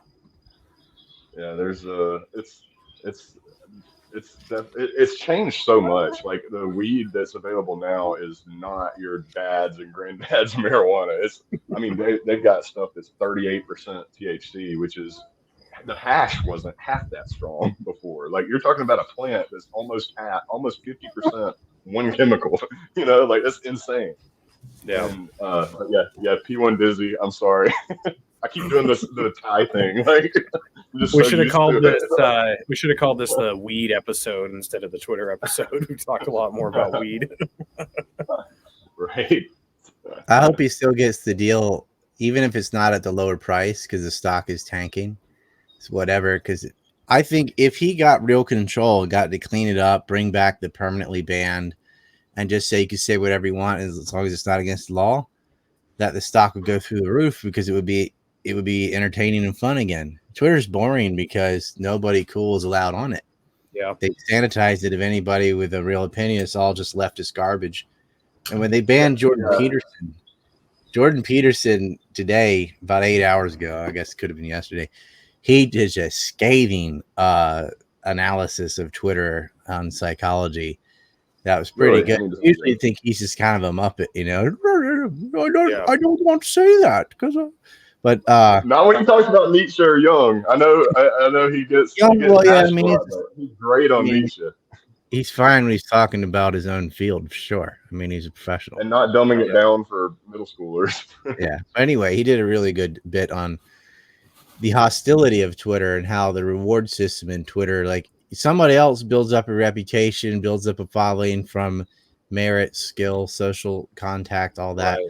And then you can just leave a comment on their thing when they've got hundreds of thousands of followers, and instantly, thousands of people see your trash. So you get instant attention riding people's coattails, but in a negative way, where you can just slam on celebrities and professionals all over the place and build up your own attention in the most, if as long as you're coming from the left, you can say the most horrible thing you want, call someone a Nazi, a racist, a sexist, whatever. And that's very charged language to get you a lot of attention. So this malignant narcissism, so prevalent on the left, it metastasizes. It gets larger and larger because it's so easy to get attention without putting in the effort or the skill. You just find someone that already has an audience and just start shitting on them, and it'll all be public. And if they ban you, it's like, you could screenshot, I got banned by so-and-so, ha ha ha. Right? They block me. But if that person engages in self-defense, they're risking losing their giant following of hundreds of thousands of people, because Twitter go, oh, did you say something left of center or right of center? Yeah. Gone. Or right of the extreme left, actually? Gone. you're not allowed to defend yourself. So you have to just sit there and take it. And that's what happened to me with Black Lives Matter. All of them are trashing me. And it's all I did was physically showed up to their thing. And my only issue is, yeah, I'm totally against police abuse and all that too. And you know, fuck Derek Chauvin, and I was all aboard of that. But why are you? Oh yeah, we were all over that. Nothing to do with it. Yeah, that just pissed off the South. Like you alienated yourself from all these allies who've dealt with cops, who've dealt with police abuse and the abuse of power and all that. Totally 100% agree with you. And then you went around taking down historic monuments. They're like, okay, well, fuck BLM if that's what you're doing. And they took out. I'd rather have abusive cops than abusive criminals. Well, I was going to say they also took out all the Arby's too, because, you know, those are really they're part of the power structure. They probably don't like meat or something. Yeah. You know, like, oh, roast beef. The tire shops, the car dealerships.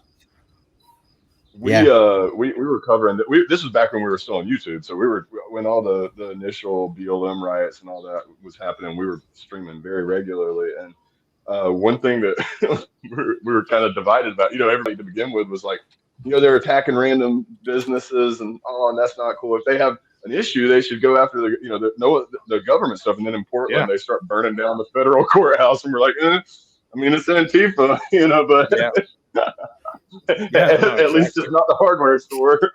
Antifa's only like 800 people in the whole country, and they bust them around from city to city. But 800 people can do a lot of damage when they're unarrestable. Like as soon as they get arrested, they let them out of jail. The DAs are bribed by Soros, and he's got himself a little gang. Well, I went to a Black Lives Matter protest in Denver. And I had a sign that said like end qualified immunity and no knock raids and I forget what else. And red flag laws. No one knew what any of them were. Like I was, because they were all screaming like no justice, no peace. And I went around asking people like, well, what does that mean? What does justice mean? What do you want?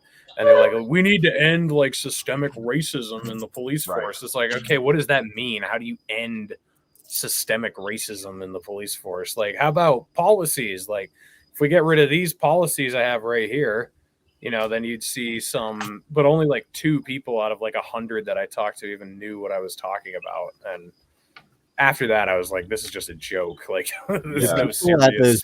Yellow building rallies are the dumbest of the dumb. Yeah. They don't know their ass from their elbow, and that they're so passionately yelling at the wall without a clue of what's going on. Like one of my biggest jokes about January 6th was like, you know, when the people went in, I was like, matters. I was like, at least you're going after the right buildings, you know. Like, at least if you don't want the election results to be confirmed, going into the Capitol building makes sense. If you're upset about police brutality, burning down a tire shop doesn't really, you know, I don't really get the connection. So, but it makes lots of smoke.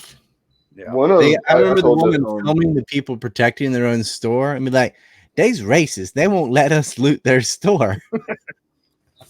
They're out there with their own guns instead of relying on the cops. There was definitely some fucking intentional provocation going on in some places too, though, because some places, like, there were videos of people who were just protesting, and some guy would come in and like break a window, and they'd be like, "Hey, what are you doing?" And they'd be like, you know, and the guy would kind of like take off and try to hide, and he had his face masked and shit. And then there were other places where they were dropping pallets of bricks all over the place, like afternoon would show up and there's brick pallets everywhere. It's like, what the fuck are these doing here? You know, so there was definitely, it was like January 6th with Ray Epps or whatever. There was a lot of that shit going on too, trying to get it's COINTELPRO all day. Yeah, that's what that is. You know, I've had them show up in my house. I'd have anti-war meetings and stuff. I remember showing the film Outfoxed, which I think was like or something. Yeah. And I told this. I remember, Ryan, I told you about this on stream once. Remember when I went to that pro-Palestine rally in Portland, and I had my boycott Israel. No, and I'm not far right, but there you go.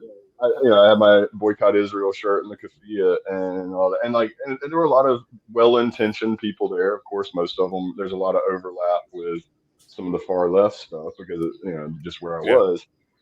And I saw something that was just, I think I filmed part of it and put it on the stream too. It was, I don't even know if I can quote this guy. It was so extreme, but there was this one guy that was pushing he wasn't even talking about Palestine at all. He was talking about, it was an Asian dude, like talking about wearing like a ninja thing, like totally covered up. And he was saying things like, oh yeah, asking people how many politicians they've killed today. Don't tell me you're fighting for change when you haven't killed any politicians today. Stuff like that. Like just wasn't he like, wearing seriously like $300 shoes and yeah.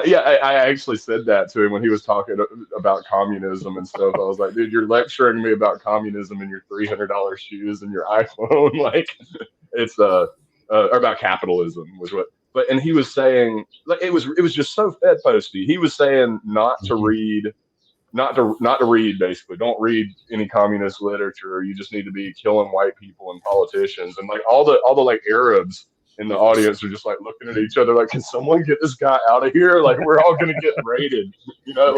Like he was just openly calling for violence. Like how about Palestinian thing in him.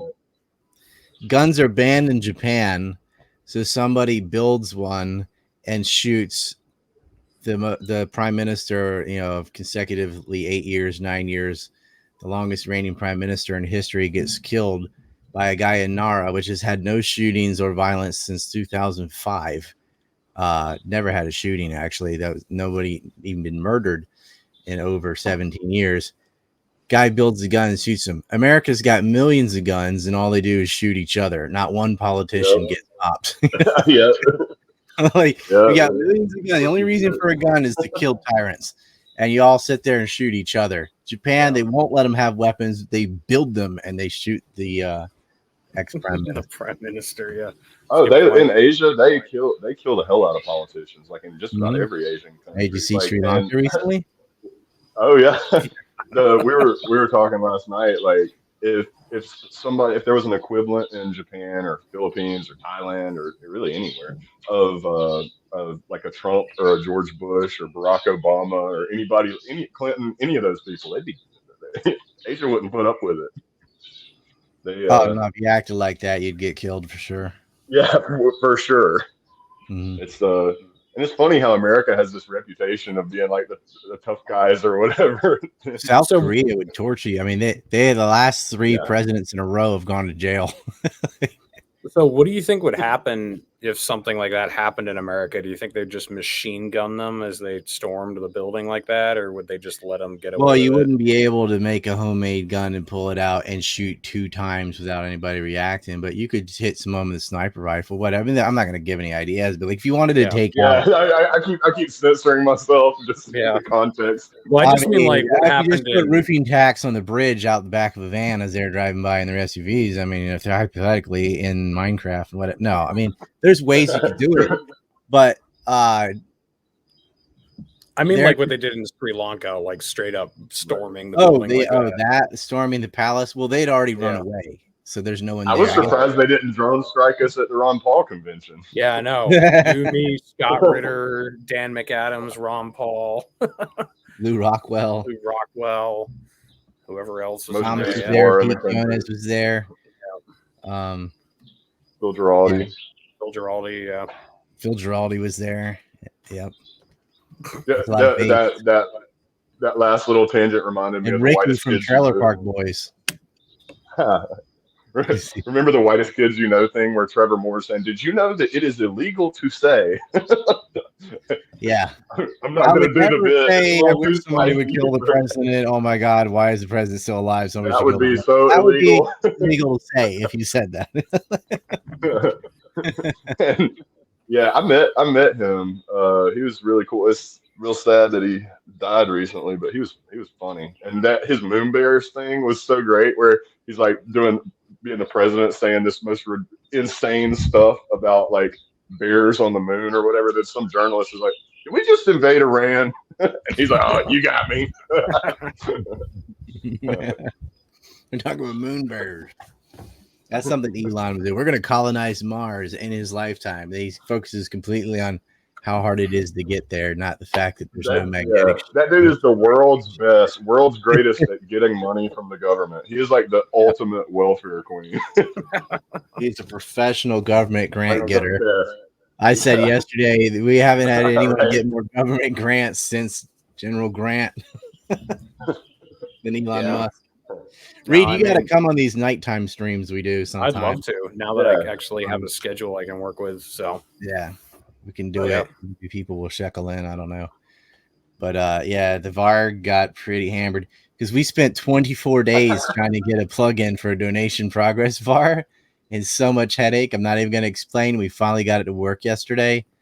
And so he's like, oh, yeah, I'm over the moon. Yeah, it was sunny, which is really, really rare in Norway. And so he's like, it's sunny outside. We got the plug-in to work. I'm getting drunk. And he got remember at the end, he was like, hey, Ryan, now that I have you on the line, I've been on the line for like an hour. Yeah, it was pretty funny. I liked it. It was fun him being the drunk one for once. Yeah, that was. I said to the people listening, I was like, y'all, this is Bard completely over the moon. Like, you have never heard him as happy as he is right now. Yeah, because we got the there's no we didn't get any donations yet, but we got it working. No, we got a $20. Yeah, we did. Yeah, we got $20. I thought it was like 70 something as of yesterday, but well, half of that's me and okay. Testing it. We're like, maybe we have to go up to 40 to get 1% or whatever. And we tried everything. I see. Yeah. I just don't think people really care about the Africa film. I thought the addendum to Numek would be a seller, but I really like the Africa stuff. I think I do too. And model that's the one I gave to Jimmy Dore, and like that's the one I like to introduce lefties on. But it'd be a lot easier to do that if it was freely available. Jimmy Dore. Yeah. I don't think he watched it though. I think he would have said something otherwise, but I don't know. I don't know. I mean, we talked about you. I don't watch all his content, so I don't know if he ever brought it up. But he said he was a fan of your work for sure, but he was just scared to have you on. I was wearing the Boycott Israel shirt last time, and his whole crew loved it. Like, they kept asking where to buy them and stuff. It's mine, man. I'm wearing that right now. We should have him on the Four Horsemen. Or that would be amazing. I've been. I don't know if he'll come on if I'm on though. Maybe like with two other people, it's watered down. Like, well, it's not Ryan's show. He's just on there. Yeah, exactly. That's true. So he does like your work. Like he said that he was a fan of your work. But dude, the only thing that pisses me off about Jimmy Dore is drop my name and like, if you want to know some 9/11 stuff, check out Ryan Dawson. That would blow shit up. It's Jimmy Dore. He's not gonna get banned for that. When I mentioned you, he was like the 9/11 guy, right? Yeah. The only thing that pisses me off about Jimmy Dore is he'll go for months about some stupid spat with the Young Turks, and it's like, dude, every smart person figured out they sucked 6 years ago. Like, just because you're late to the party, when you left them at the same time forever. But he spit on Alex Jones. Yeah, Ryan's jealous. That must be like Ryan loves him so much. Yeah. That's why I was like, you get a pass for like the next 8 dumb things you do because that was worth it. He tries to deny it too. I saw someone considering some of the guests they've had that I'm the guy that they can't do. Yeah. They had the Young Turks had a mass shooter as one of their guests. Yeah, nice. Had on communists and stuff. Like CCP. Well, that's another rumor that the Chinese assassinated Abe. That's bullshit. It's Tetsuya shot him, and he did it because of the bankruptcy of his family to the religious cult that he associated with Abe. He's a hardcore leftist. He shot a right-wing politician. But it wasn't over politics. It was over faith, which is really a business. Because that Nicene Christian cult in Korea I don't consider that even like real Christianity. It's just a cult to gather people's money. And reunification is something, it's kind of like Armageddon. You can point to reunifying the Koreas all day because it ain't going to happen. Right. So you can always be working towards that. That's not happening. Not with the current idiots we have. Like, they won't even talk to them. So without dialogue, how do you expect there to be unity? Trump's the first one to actually visit North Korea and talk to Kim and try something. Bolton sabotaged the whole thing, but at least there was an attempt, and there hasn't been one, and there won't be one again. Can we disunify? I'm sharing something on the screen, Ryan. Oh, let's see there. Oh, yeah, the two Abe's. Yeah, Pete sent me that. Yeah, that's who I saw it from, too. Abe's getting shot. Oh, man. It's Abe. It's all right. It works with spelling. So, well, one is pronounced Abe, the other is pronounced Satan. Yeah. It's like nobody called him. It was Abraham or Lincoln. Nobody called him Abe in his lifetime, other than maybe his boyfriend. Honest Abe. We were talking about selling stinking Lincoln NFTs. For sure. If I knew how to do an NFT, I got a bunch of them I'd do. We just need an artist. We need to commission an artist. We have a bunch of ideas for different stinking Lincolns.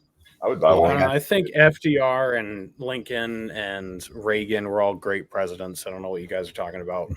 I want a rainbow frog giving him the bird. You know, just yeah. Fuck Lincoln.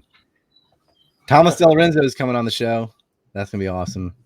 Nice. Yeah, we're gonna keep having Larry Johnson and Scott Ritter and Andrei Mekhinov coming back and back and back. I'd love to get the judge on. Maybe Clint can hook that up. I don't know.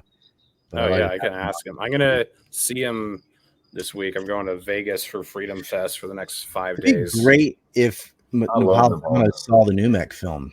That would be great. If who? If the judge saw the Numek film. Yeah. I can give it to Clint. Mm-hmm. Slowly baby stepping our way to spinning squirrel. No, that's not how. What was I going to say? I'm going to get Roger Stone on my show. So that's going to be interesting. Nice. Oh, yeah. Yeah. That's cool. I'm not sure on the day yet, but I'm just working that out. So that's still so crazy watching him watch Stanley Kubrick.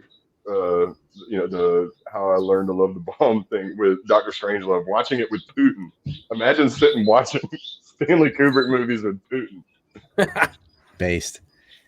I wish Oliver Stone would listen to my Tim Kelly interview on RFK.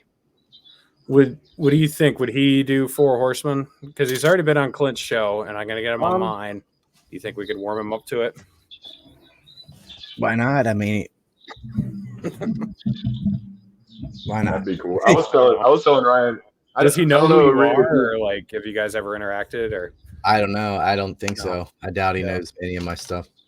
Yeah. I never know though, because there's some people I'm like, they don't know me, and they're like, he talks about yeah, Epstein a little bit, so I didn't know. They would know, but they're usually just knowing people pirating my stuff because I'm not on anything mainstream. Right. But I did get those Epstein maps out and stuff in 2019, right out the door. I'm like, here's all the players, here's the black book, here's this, here's that.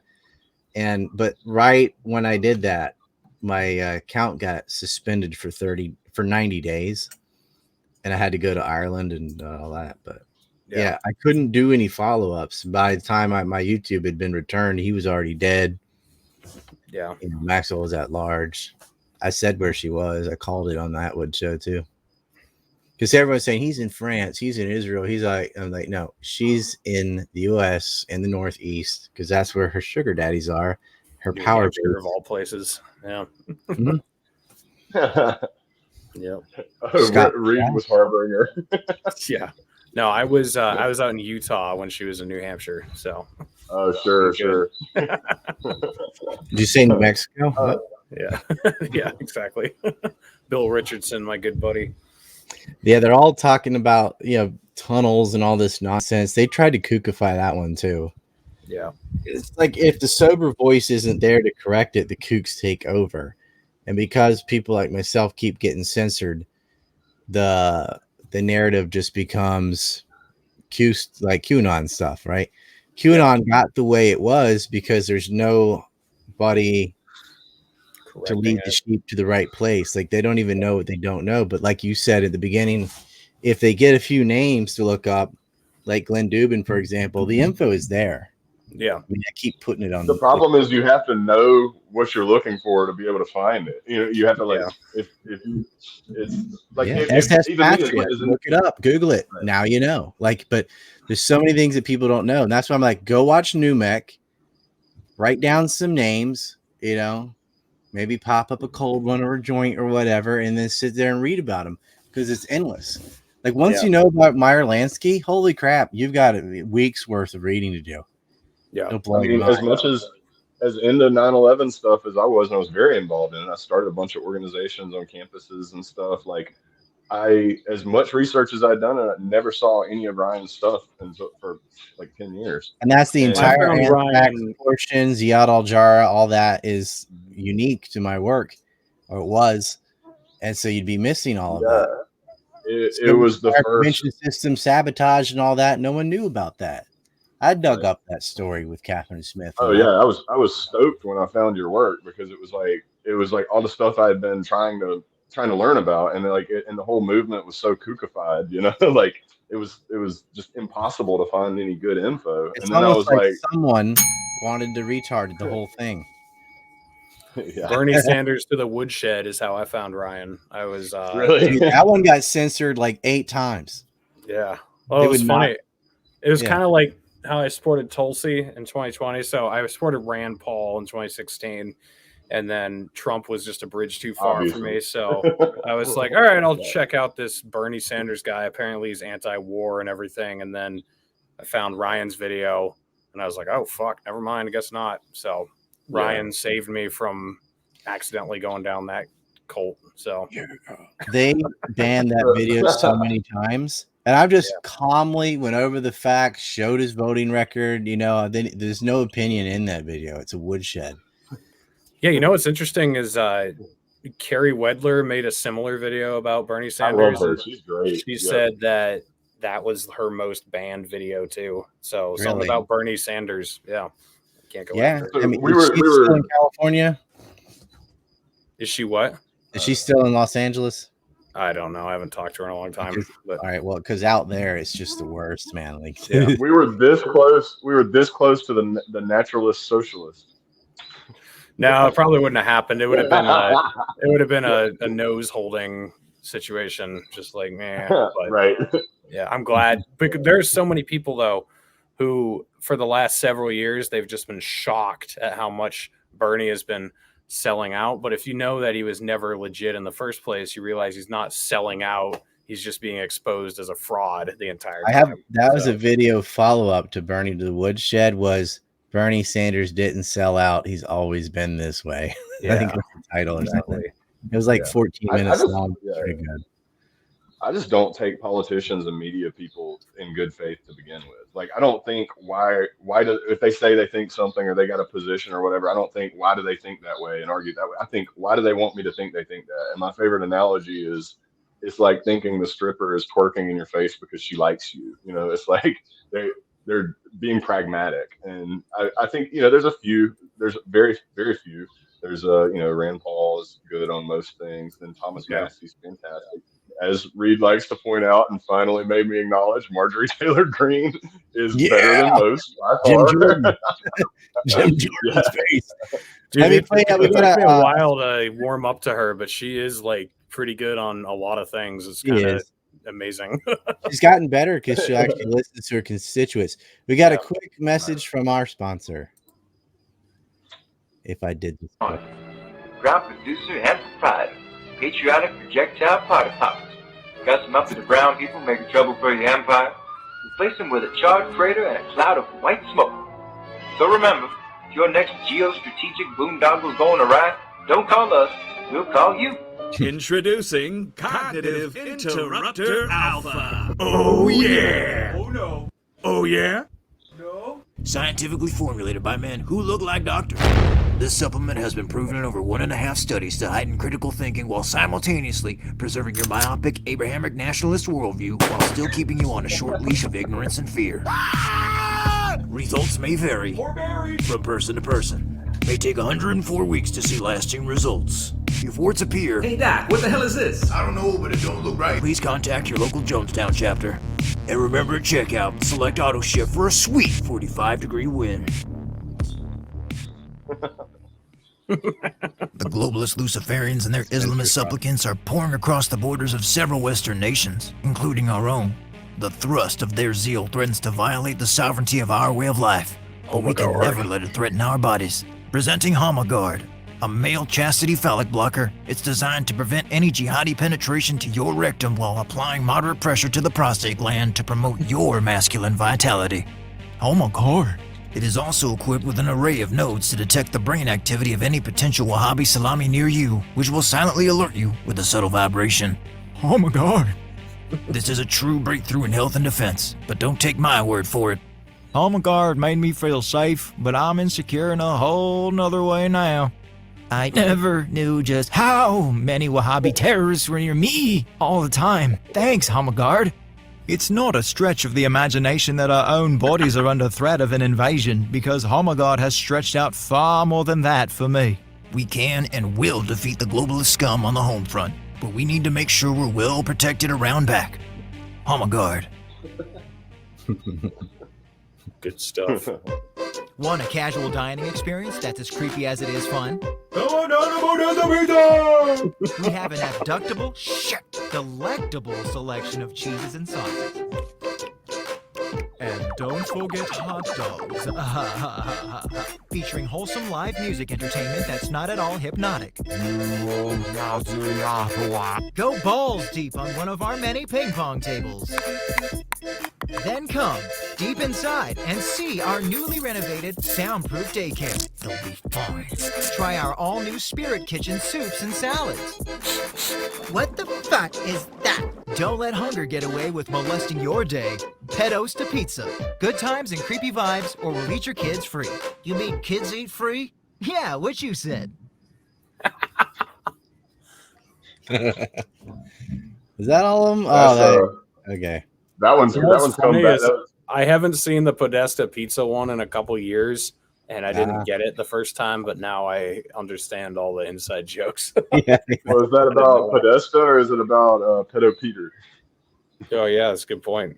It's pedo to pizza, but it's also Podesta pizza. Very clever there. Delectable. Good. What's the line about children eating? Eating children. Whatever it was. Yeah. Yeah, eat children free. Yeah, what he said. Children eat free. Do you see the little baby leg sticking out of the spaghetti? Oh yeah. Yeah, that little foot. Just little. We had the best one on Dan Crenshaw, and it was called Z-I-O, like G.I. Joe, but Zio.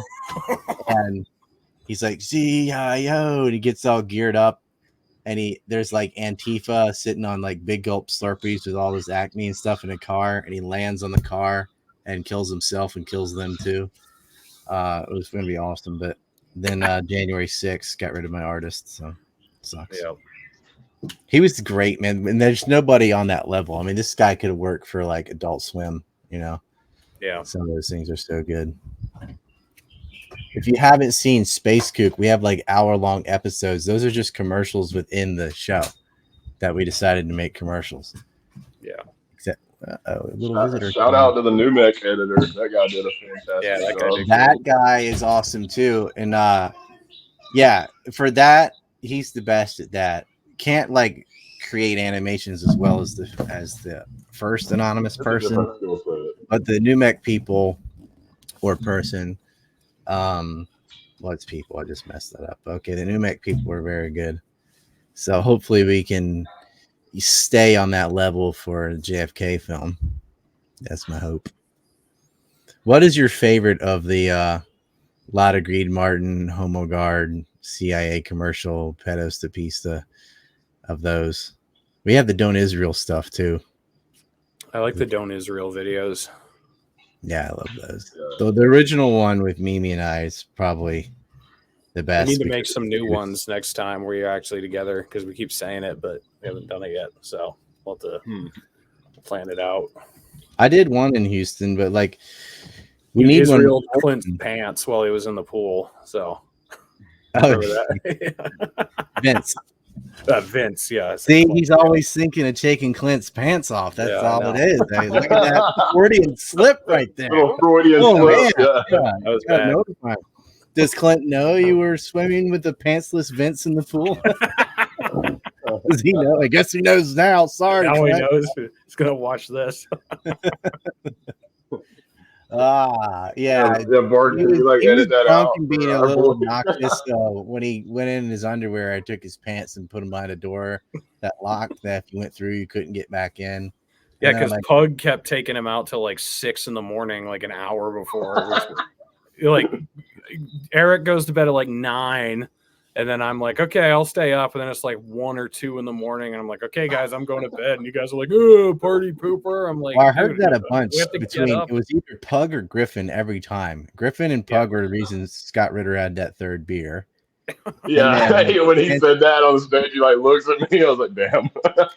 Several people were like, well, you know, I was drinking. Pug had like his flask in a room, or Pug got me a drink, and Pug full bottle. Yeah, Russian bottle. Handle. That, and I'm like, oh, y'all two just got everybody hammered, is what it sounded like. I was so fucking sick on that trip. I'm like, I wanted more than anything to get. I didn't even care about drinking. I wanted a tomahawk steak in Texas, right? You inhaled your steak. The steak I did get was gone in 2 seconds, man. I was like, gone. I wanted that tomahawk steak, and I was like, that's all right. I got like 3 more days or whatever. And then, no, I didn't either because I couldn't even barely move. Sucked, dude. Half the reason I go to America is for the food. I mean, and I couldn't do that. And I wanted to hang out with all the ANC people. And I got to some, but by like 9 p.m. every night, I was out. It's like, you guys should all immigrate to New Hampshire. We're going to secede before any southern states do. We're going to beat them this time. I'm thinking about it, man. I'm actually been looking out there. Like I think I'm going to try to spend like half the year here. And I don't know, man. Rhonda's pretty serious about Texit, and that is constitutionally allowed in the state constitution. She might make it happen by herself. Yeah. Well, there's a lot of Republican legislators that are all for it. I'll tell you what, if they steal this election again in the midterms, you will see secession. Well, that's the thing is, if a Republican then I hope they steal the election. No matter who wins, someone's going to secede. Either California's walking away or Texas is walking away. I was going to say, Pug, you're right. Like, I hope that a Democrat becomes president too, because, you know, the Texit thing will die as soon as there's a Republican president. Yeah, but exactly. New Hampshire's seceding either way. We're like, fuck it. We don't like either of them. So. Unless it's Ron Paul, if he becomes president, we'll be like, okay, we'll stick it. What if you have Senator Kaufman? Senator Cotton? Kaufman. Oh, Kaufman. I think you said Cotton. I was like, no, not Tom Cotton. Holy hell, no. We need Senator Coverdale. Is it Coverdale or Coverdale? Which one? It's like Coverdale. I saw Scott Horton. Okay. Yeah. Dave Smith was like, I'm in too deep now. I'm saying it how I've been saying it. No, it's Coverdale. Dude, the telemarketers, they say like Cloverdale. They get it wrong all the time. But yeah. Speaking of the ANC meetup stuff, folks have been talking about doing West Coast meetup soon. That should be pretty fun. I don't think Ryan will make it, but an ANC meetup without Ryan. No. Skype me in. At least the yeah. Hey, if you can get us in, we'll go. Yeah. But yeah, it's just all the crowd, you know. People had been asking about it for a while, so we'll probably set something. We all look like giants over there. Are they short in Thailand too? Yeah, for sure. I definitely feel like a giant here. I think they said it looked like you shattered Clint's world in that Tower of Power episode, Ryan. He has not even watched Spinning Squirrel, I don't think, at that time. What's funny is what Jose was saying. He's like, I started watching Spinning Squirrel, just whatever. And then about an hour in, I was like, I think he's right. Yeah, because we don't give the counter arguments to everything I just said till the second half of it. So just watch the first half and walk away. Tower Gang. Did they put that up on Odysee? It's That up on H? Odysee. Yeah, I took it off All right. YouTube. Yeah, smart. Yeah, smart. Yeah. My public position is agnosticism. It's going to stay that way. So. Yeah. We didn't say anything bad. It just doesn't matter because anything other than the Spielberg version of the event is considered denial and pro-Nazi and whatever. Mm-hmm. Yeah, that's what it is. 3 prime ministers gone. 3 what? Prime ministers? Well, kind of. Ex-prime minister Abe was shot. Boris Johnson forced to resign, and the entire government of Sri Lanka is on the run. So yeah, pretty good. It's because of the George Guidestones, man. He broke the stone. World leaders are dropping like flies. Yeah, I don't think Germany's going to last very much longer, and neither is the Netherlands. It's you're going to see a sea change in both those places, and I don't think Biden's going to make it. I don't think he's going to make it much longer past the midterms. Even the problem is, what are we going to do with the President Harris? For real, I don't think anything's going to change. Right? Like, I mean, it's so obvious. I mean, neither of them are. Yeah, at least stay on trend. Everything. Yeah, the trend would continue for sure. I mean, I think Can you imagine President Harris, and who's going to be her vice president? A Muppet. So Ryan, I want an honest opinion from you. How much better do you think Trump would have been with Ukraine? Because like on a surface level, I feel like he would have been a little bit better. But then if you like dig into his policies while he was president with Ukraine, they're pretty fucking awful. So how much different do you think it would have been? Well, 2 things that would have been different is one, Trump is very anti-NATO. He was like, y'all aren't paying enough. You're going to have to pay more. And that would have been a game stop on NATO. Right. He actually talked to Putin. He wasn't like, you're a demon and I can't negotiate with you. So Putin, for example, he met with Trump in July 2017. This is after Trump bombed Syria. Talked to him, and the next day, Trump cut all CIA funding to terrorists. Right. Like, he just needed the right person to talk to. Then the neocons, the Boltons and stuff, get in his ear. Trump's like whoever he last spoke to. That's why he's such an 8-ball, right? Yeah, right. But the other thing is, Trump would not have shut down pipelines and drilling rights or rejoined the Paris Accord or gotten this green energy crap. That's what's hurting them just as much as sanctions on Russia is they sabotage themselves. Everyone saw the inflation before the Ukraine war. Those were Biden policies that Trump would not have had. He would have been in a much stronger position to, if he was going to sanction, to survive them because he wasn't printing money like a wild man or getting on this green agenda or doing all the new regulations and less pipelines and less drilling rights and less access to oil. And he definitely would not have dipped into the strategic oil reserve and sold it to China. Which Biden. So that do you think the inflation would be much different though because of all the money we print? Like most of the money is still it was COVID, so that wouldn't have mattered. Yeah. Like Trump printed money too, but actually, the one big thing one thing that Biden did to exacerbate the money printing was mandates. A lot of people left the healthcare profession and the military and all these vital sectors of the economy because they didn't want to be forced to take a vaccine. Mm-hmm. And so we lost a lot of good soldiers and we lost a lot of good nurses and doctors and care workers because of the vaccine mandate. And that hit every industry. And, there's not much Trump can do on the state level. New York, Florida, whatever is going to decide if they're going to have their restaurants open or not. It's not up to the president. But he definitely would not have done mandates. He was for the vaccine. He's for fast tracking the vaccine, but he was against mandates. Yeah. So without the mandates, people would be like, okay, you do it, but I'm not going to do it. And they could have stayed in their job, right? A lot of people couldn't travel, couldn't work, couldn't whatever, unless they got the jab. So they're pissed off. They were forced to take it or they didn't take it. They ended up paying the consequences. And if enough people do that, the whole business shuts down. I mean, that was all Biden. So this is why I say, Trump would have been better economically and it would have been better on the conditions that ended up leading to the coup in Ukraine. Well, they already had the coup, to the war in Ukraine. Yeah. And also, I think he would have handled that meeting in December much differently when Putin drew the line. He's like, okay, we need to figure out an exit ramp here. They need to get out of Donbass, join the Minsk agreement. It's a good agreement. Shouldn't be murdering people. I can see that because he had Doug McGregor in as the head of the DoD, and McGregor knows Ukraine and is correct on Ukraine, and so that would have been the voice in his ear instead of Esper or some idiot like that. You would have had Douglas McGregor. Yeah, Douglas McGregor never, and no one like Douglas McGregor is going to work for Biden, right? But then you're like, well, did he only have Doug McGregor in because he's a lame duck? So he's just like, F it all. I'm going to bring in all the people I really wanted to bring in. And Yeah. No. But like, he was considering him before. And I'm like, please pick McGregor. And he didn't. Yeah.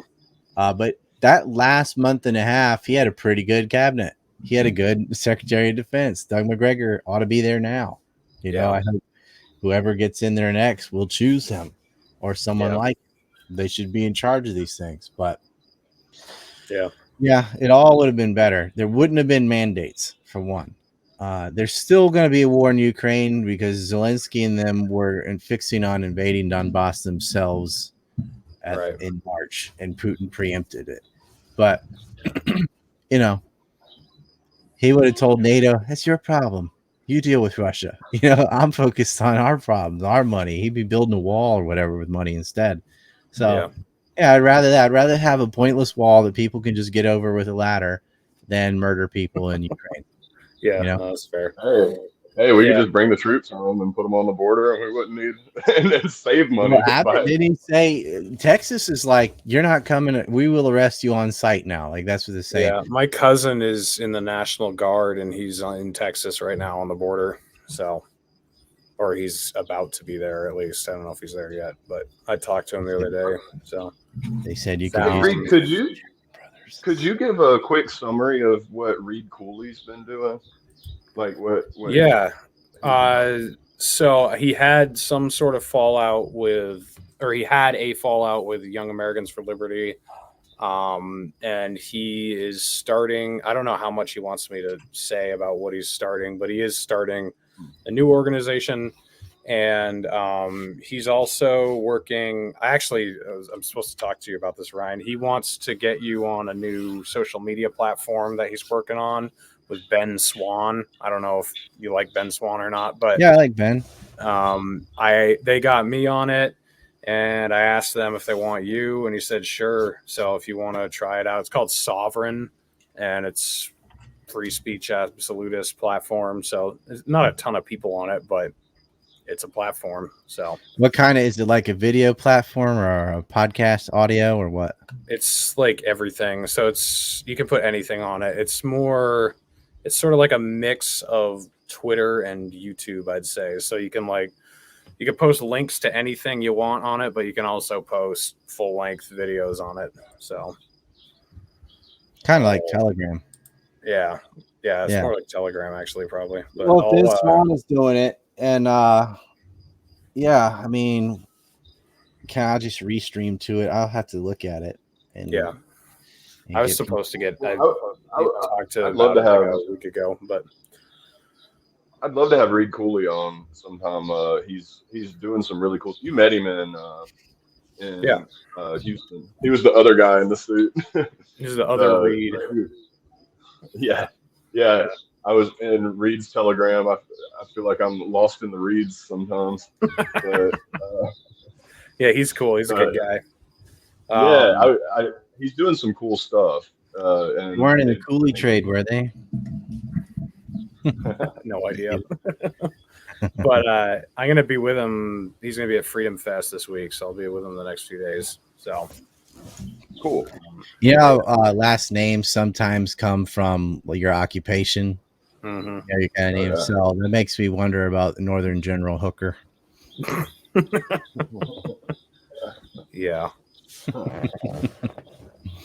What's your last name? Hooker. Oh. Okay. Is that for like hooking fish, maybe? Or yeah, definitely. Sure. I just invited Jackman. I don't know if they're, or here comes Scott. Let's see if his thing works. What's up, Howdy. man? Whoa. Howdy. Hey, he's got a connection. Yeah. Hey, Scott, I think you're the first black person on the stream. Hey, I'm thinking. How are things in Pirate Land? And we got some good swell today. Everybody went surfing all day. Hey, he's got a There you flintlock. go, Scott. You like this? It's a British Sea Service pistol. I don't I don't know if you can. It's dark where I am, but Flintlock British Sea Service pistol. yeah. That's He just awesome, man. He just has a gun on the table when he does a podcast because why not? I'm in New Hampshire. You never know what's going to happen. So That'll put a hole in somebody the size of a grapefruit. yeah. I'm gonna not make the obvious joke. You can on here. We're not. We're already banned. Nah, on it's sensitive. Oh no, you can't say that. No, can't even joke. So Scott, have you is your book out yet, or you were I forget. Yeah. You were doing something like Golden Age of Piracy or whatever. Yeah, I got them today. I'm going delivering a bunch of them tomorrow. Nice, man. Yeah, it's pretty easy to do. Scott's got a Substack now. Yeah. Sort of half of one. Kind of. Yeah. Working. Scott, I always wanted to ask you: Are you familiar with Dr. Jim Knight, the archaeologist that? Okay, he does a lot of stuff in Cuba, but a lot of pre-Columbian Native American stuff. He is out of University of Alabama. I used to work under him for a while, and it was a great experience. Yeah, Cuba would be a dope place to dig, man. There's a lot of history there. For the longest time, he was one of the only Americans allowed to go there regularly, and he had his own plane, so he would just fly down to Cuba. Yeah, the guy I work with, Cool Dr. Horton, has been literally everywhere. He digs in Africa a lot, but his favorite thing is New World contact, like that initial contact. He likes to look at native societies just before, meeting somebody from Europe, and then right after, and see what the change is like. It's usually initially positive and then terribly negative. You got a cold? Yeah, bad one. I think I might have the China virus. My daughter's had it, so Nah. Yeah, basically a cold. Yeah. Talking about the Croatoan religion, the three gods and the Earth planet, and that was 3 parts water, 1 part Earth. Can you talk a bit about that? It's pretty neat that they got it like pretty closer than some people today who don't even say there's a sphere. Yeah, so this was written down by everything scientist, mathematician like Thomas Harriot, like Ben Franklin of the 1500s. He did it all, and he wrote down a lot of that, and then I got some of it from some other places. Most of it comes from him, and basically they believed in one like paramount god, one chief god called Men. That's like the same god that we have like Judaism or Islam, which is like one all-powerful being that's always existed. And then that god made 2 demigods, 2 smaller ones, to help manage the universe. One of them was named Kibas, and the other one was Sepoy. And Kibas made the water planet, which is 3 parts water and 1 part land, or the water sphere, is what they called it, which is where they lived. It's here, Earth. And Sepoy made the land planet, which is 3 parts land, 1 part water, and managed everything. So peoples they had the same like good evil dichotomy of like whatever you do in this life, if you follow these certain rules, then when you die you go to like a heaven, and then if you don't, then you go to this place called Popogoso, which was here on Earth, where the sun sets, clearly California, and it wasn't fire and brimstone. No, it was freezing cold and utter darkness. So You couldn't see it all and just wandered around in the cold. But it was kind of like the North not eternal. You could graduate from Popo Grosso and like make your way out of it. It wasn't forever. But you could also get kicked out of heaven, so you had to be good after you died too. And in the creation story, they said that the big god lived on a sky rock where you could like talk to animals and stuff. And then the Sepoy's planet, the one that is 3-part land, 1 part water, is supposed to make contact with the water planet at some point, and they're going to fight each other 3 times. And if they don't learn how to get along after that, then the main god is going to wipe them all out. But if they do learn how to get along with each other, then a great society comes out of it, and they will be allowed to all come back to the sky rock and live there, and they won't be deaf to the language of animals. And I forgot to say, everyone was on the sky rock before, and then something happened, and whatever, they made these other things. But the Machu comic, which is like a morgue, they kept everybody who died in for a given year, and then they bury them during the summer solstice. They had statues of Kibas in there, and they're black and red, white, and had a copper and shell necklace and like a top-knot haircut. And because they're not allowed to talk to the chief god directly, they had to go through Kibas like he's like the Pope, and except for with actual powers. And then they had some like smaller, like even smaller gods than that. Like one of them looked like a mermaid. So when the first Crotonians went to England, there was 2 guys, named Manio and Wanchis. One of the things they saw was it was the tavern, and it had a wooden carving of a mermaid that was painted, and they just thought, oh, they know about this over here. That confirms that it's real. But they're really impressed with the horses and all that. But in a religion too, they had 2 kinds of burials. One's a flex burial where you're in a fetal position and the wrists are tied together and the ankles, and you face east, because where the sun rose was where heaven was. It wasn't like another dimension. It was on the water planet, just on the other side of the ocean. And the people that came up with this religion, of course, they live on an island that you can't see land from. It's like 50 miles from the nearest anything. So of course they thought the world is 3 parts water, which they happened to be right. But what was I saying? Oh, they face east when they die. And then the other burial was this big ossuary where everyone was taken out of that morgue, and they would polish the long bones with bear grease, wrap them in an albino deer hide, big week-long thing of wailing and dancing, and it's like a shitload of ceremony, and they bury them all together. And one of these was found in 1974, and it's the 2nd largest ossuary found in the United States, and it's the largest in North Carolina by far. It had 110 people minimum, meaning every single bone of a skeleton was found and it counts as 1 person. So 110 is probably more like 200. But they were discovered by these kids. They weren't really kids. They were like 19, 20-year-olds that were building a ramp out of dirt for like 4-wheelers or stuff. It's in the 70s, and they accidentally found these skulls. Was that back when kids went outside? Yeah, and they took some of the skulls home because they're idiots. And it was just 3 guys and 3 girls, and one of the guys told me this story, and I recorded it too.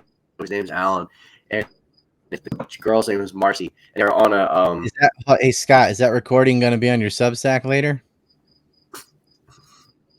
No, because it's like really bad shit going on in the background and banging dishes and stuff. I didn't know like he was going to just start spouting this off, so I was just sitting there, and then I was like, I recorded these idiots, or I would have like reserved something. But I heard the story though because I was there, and he said that they were on this mattress, him and this girl, and they had taken one of the skulls, and they were in this like really shitty apartment. She woke him up, hitting him with her elbow, and didn't say anything. He looked at her, and she was like sweating and pale, and she's at the end of the bed. He looked up, and he said there was an Indian standing It was painted green white and had a gourd that he was shaking. It had like a rattle, like beating a drum and chanting.